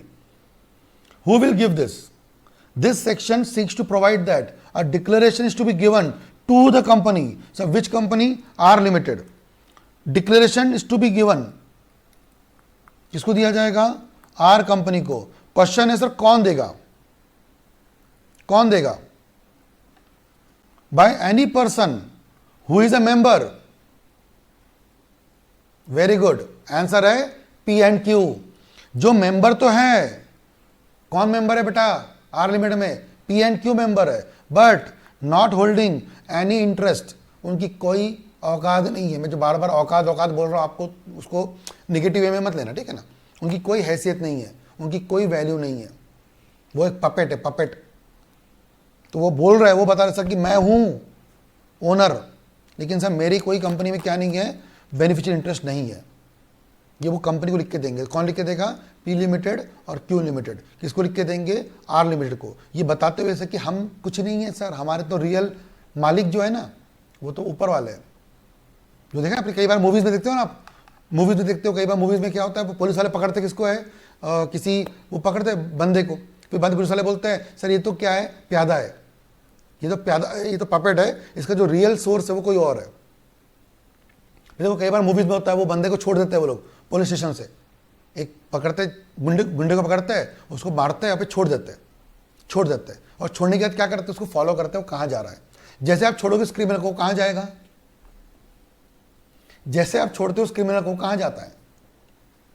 हो जाएगा अपने boss के पास. You track that person and then we, तो बॉस का बॉस का बॉस. ठीक है, I hope you getting this point. यही तरीका होता है क्रिमिनल को पकड़ने का, और यही तरीका होता है ये बताने का. ठीक है, आप क्या क्या बताओगे सर, किसका इंटरेस्ट है, किसका इंटरेस्ट है, ये सब बातें, and you will tell all this thing to ROC. Form number दिया गया उसके लिए MGT4. ठीक है, a person whose name is entered in the register members. Again P and Q की बात हो रही है. जिनके नाम रजिस्टर्ड है वो किसको लिख के देंगे? सुनना अच्छे से मेरी बात. अब मेरी बात सुनना अच्छे से, डायग्राम को ध्यान से सुनना. P एंड Q किसको लिख के देंगे? R को. R किसको देगा? ROC को. तो सर P एंड Q कौन से फॉर्म में देंगे? MGT4. एंड R किसको देगा? ROC कौन से फॉर्म में सर? MGT6. ये बाद में बना लेना, पहले देख लो. A person whose name is entered in the register of members as the holder of the company वगैरह वगैरह, but who does not hold any beneficial interest, वो देंगे declaration to that effect in the form MGT4. They will give in form MGT4. MGT4 में वो बताएगी company को. ठीक है ना, कंपनी को बताएगी कि सर हम आपकी कंपनी में है तो जरूर, लेकिन हमारी कंपनी में क्या नहीं है? कोई वैल्यू नहीं है. ठीक है, MGT4 में बताएंगे. ठीक है, और फिर every person holding are exempted from furnishing, जो एग्जेम्प्टेड है वो एग्जेम्प्टेड देगी MGT5 में, जो हमारे लिए रेलेवेंट नहीं है. और अब जो डिक्लेरेशन मिलेगा किसको? कंपनी को. The where the declaration received by company, received by company. कौन सी company? R limited. The company will make a note of declaration on members and then inform to ROC in form number MGT6. ये flow chart आपको समझ में आ जाएगा easily. अब आप बोलें सर ये तो इजी है फ्लो चार्ट, से बहुत अच्छा समझा दिया आपने तो, कि P और Q किसको लिख के देंगे? R को. भाई सर मुझे बताओ P और Q लिख के देंगे R को, तो फिर R किसको लिख के देगा? ROC को. कौन से फॉर्म में? MGT6 में. फिर सर MGT5 क्या बताया था आपने? सर समझ में आ गया, ये समझ में आ गया सर हमको. 5 से समझ में नहीं आया. 5 क्या था? अरे 5 उन लोगों के लिए जिनकी होल्डिंग तो है, जिनकी होल्डिंग तो है. जैसे एग्जांपल R में एक और कंपनी भी थी, सुनना अच्छे से. R में एक और कंपनी भी थी, म्यूचुअल फंड वाली. म्यूचुअल फंड वाली वो क्या लिख के देगी? MGT5 sir. अच्छा वही पेन ले लेते अपन. Sir why MGT5? Mutual fund MGT5 क्यों लिख के देगी? म्यूचुअल फंड MGT5 लिख के क्यों देगी? क्योंकि म्यूचुअल फंड ये बोल रहे सर कि हमारा कोई इंटरेस्ट नहीं है, हम तो सर इन्वेस्टर है, आज है कल नहीं, परसों है नरसों नहीं. तो सर हमारा होल्डिंग है, बट हमारा कोई आपके कंपनी में कोई इंटरेस्ट नहीं है. तो MGT5 कौन लिख के देगी? Mutual fund. ये लिख के देगी MGT4. और सबका मिला करके ROC किसको भेजेगा? कंपनी किसको भेजेगी? ROC को. MGT6. जो पढ़ाया नहीं समझ में आया अब तक के, अच्छी बात, समझ में नहीं आया तो पढ़ लेना अच्छे से, नहीं तो पेनल्टी बढ़िया है. पेनल्टी बढ़िया है आपको. किसको किसको पेनल्टी है? जो डिक्लेरेशन नहीं देगी, मतलब फिर से P एंड Q लोगों को, उनको भी तकलीफ, और कंपनी को अलग से तकलीफ है. कंपनी कौन सी वाली? R वाली. मतलब जो नहीं देगी उनको भी वांदे. ठीक है, और जो दे, मतलब मान लो P एंड Q ने दे दिया बट R ने फाइल नहीं किया, किसको? ROC को, तो उसके भी वांदे. बस. और वैसे सेक्शन नंबर 90 जो मैंने आपको पढ़ाया अभी, 90 भी मैंने आपको पढ़ा चुका हूं. ठीक है, देखो, in order to bring more clarity and transparency MC notify कर दिया रूल्स 2018, जो कब से आए थे? फेब 2019 से, जो कि मैंने आपके नोट्स पे डाल भी दिए है. और सर नोट्स पे क्या डालना है सर? इससे अच्छा मतलब सवा घंटा अगर कोई बंदा SBO पढ़ ले तो और क्या चाहिए लाइफ में उसको. ठीक है ना, पढ़ लो बाकी सब कुछ आप. सर क्या होता है SBO? SBO basically is a reporting company, related to a reporting company. Sir reporting company कौन? वापस बताइए, कौन सी कंपनी? R की PQ? कौन सी कंपनी? R या PQ? है ना. Beneficial interest owner in relation to reporting company, that is a company required to comply with section 90 of the companies act. Means an individual refer in subsection 1 of 90, जो अकेला या क्या कर रहा है? डायरेक्टली इनडायरेक्टली किसी कंपनी में hold कर रहा है. वो याद है आखिरी के एग्जांपल ये वाले मेरे PPT के, एक मिनट, ये पीपीटी का आखिरी एग्जांपल, ये देखो यहाँ पे ए था, यहाँ पे मिस्टर ए था, यहाँ पे एम था, इस वाले एग्जांपल में एम था, यहाँ पे ए था, यहाँ पे भी मिस्टर ए था, अलग अलग। तो ये सर बता रहे हैं हम लोग कि सर कहाँ कहाँ पे आप लोग बेनिफिशियल इंटरेस्ट में आते हो। ये एसबीओ कहाँ कहाँ है ये बता रहे थे, ठीक है ना। तो ये 2 तो एसबीओ थे नहीं, ये सब एसबीओज है, ठीक है। हाँ, इससे कितना परसेंट बताया था मैंने आपको, याद है क्या? यदि कितना परसेंट बताया था मैंने आपको? 10%, 10%, 10%। नहीं ना सर, आप कंफ्यूज कर रहे हो सर, आपने 10 बताया नहीं था सर, आपने 25 बताया था। आपने 10 नहीं बताया था सर, आपने 25 बताया था। अरे भाई मैंने 10 भी बताया था, 25 भी बताया था, 10 भी बताया है, 25 भी बताया है। नहीं समझ में आया था तो मेरा वापस से फ्लो चार्ट देख लेना, जो मैंने आपको यहाँ पे कहीं बताया था।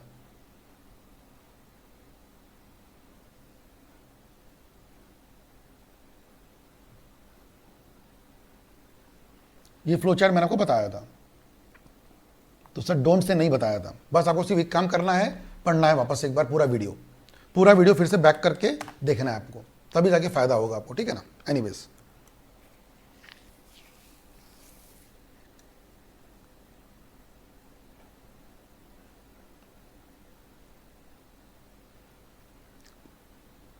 बाकी सर फिर वही है, what is influence.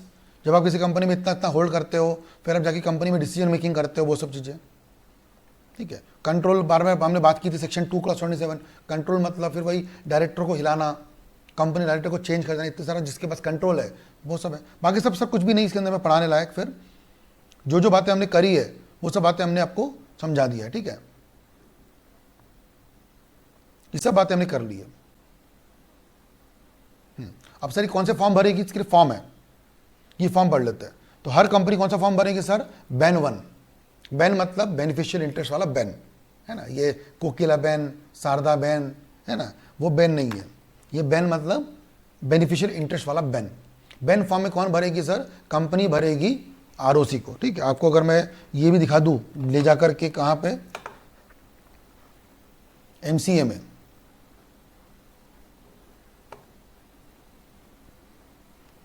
If you go to company forms download, यहाँ पे अगर आप डालते हो बैन, ठीक है, देखो यहाँ पे आपको ये फॉर्म मिल जाएंगे, बैन 1, बैन 2, ठीक है। तो ये बैन 2 फॉर्म जो है, बैन 1 राइटिंग में रेखा रहेगा, वो सब आपको किसको देना है? आरओसी को, ठीक है। बैन जो भी रहेंगे, देखो बैन 1, एवरी रिपोर्टिंग कंपनी शाल फाइंड आउट एनी एसबीओ, कि क्या कंपनी में कोई एसबीओ वगैरह है कि नहीं है, ठीक है। अगर मैं आपको फिर से और दिखाऊं अच्छे से,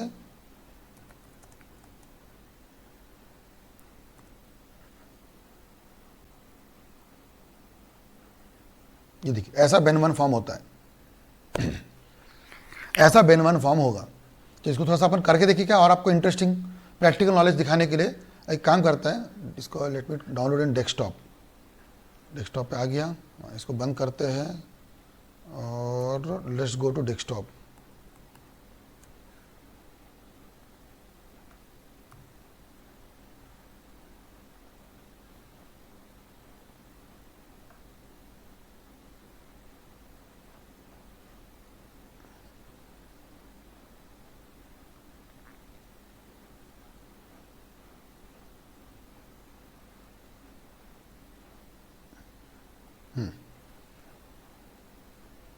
चलो ये बैन 1 हो गया, आपका फॉर्म सामने में दिख रहा है आपको। तो क्या पर्पज है सर फाइलिंग का आपका, ये बता देंगे आप, ठीक है। जो भी नंबर है, क्या नेम है सर एसबीओ के ओनर का, सर P1 नाम है उसका एड्रेस, ईमेल आईडी, डेट, ये सब आपको लिखना है, ठीक है ना।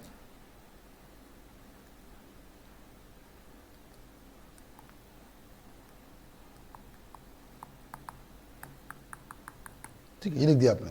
फिर सर कौन सी कंपनी हमारी मेंबर है, क्या सिन नंबर क्या है, जिस कंपनी के बारे में बात हो रही है उसका सिन नंबर क्या है, ठीक है। नेम ऑफ द मेंबर क्या है, ये सब बातें आपको यहाँ पे लिखते हुए चलनी है, ठीक है। अच्छा, it should be how much percent, more than 10%, but किस वर्च्यू से, ये 3 पॉइंट है ना, वो 10%, देखो 10%, ये 3 पॉइंट से आपके नोट्स में,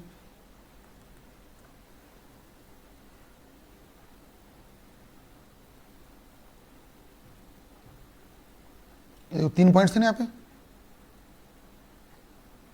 1, 2, 3, ये देखो, एक तो डायरेक्ट इनडायरेक्टली, दूसरा था शेयर होल्डिंग वाला, तीसरा डिविडेंड वाला। किस तरह से आप 10% होल्ड कर रहे हो, 10% होल्ड तो कर रहे हो, लेकिन किस एंगल से कर रहे हो ये आपको बताना जरूरी है यहाँ पे, ठीक है ना। तो सर ये बता दिया हमने।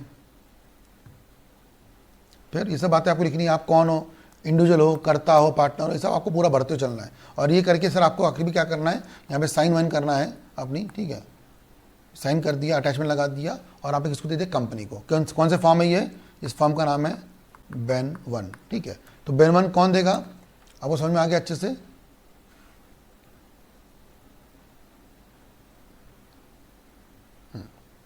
ये हो गया बेन 1 आपका, ये आप फाइल करोगे, ठीक है। बेन 1 आ गया। Every individual will give BEN 1 to the company, वो सब मिल गया कंपनी को। अब कंपनी क्या करेगी सर, बेन 2 में इन्फॉर्म करेगी आरओसी को, जिसको हम लोग बोलते हैं, यहां पे देखो आपने देखा होगा,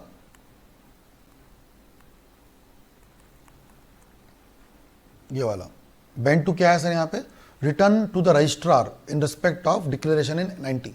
तो जो बेन 1 में आया था, मतलब इसको अगर फ्लोचार्ट के साथ बनाए अपन, तो individual will tell to company, company will tell to ROC. So individual will tell in which form sir, BEN 1, और company will tell to ROC in which form, BEN 2, ठीक है। ये भी फ्लोचार्ट क्लियर हो गया आपके सामने। इजी है ये भी फ्लोचार्ट, यस सर, इजी है सर।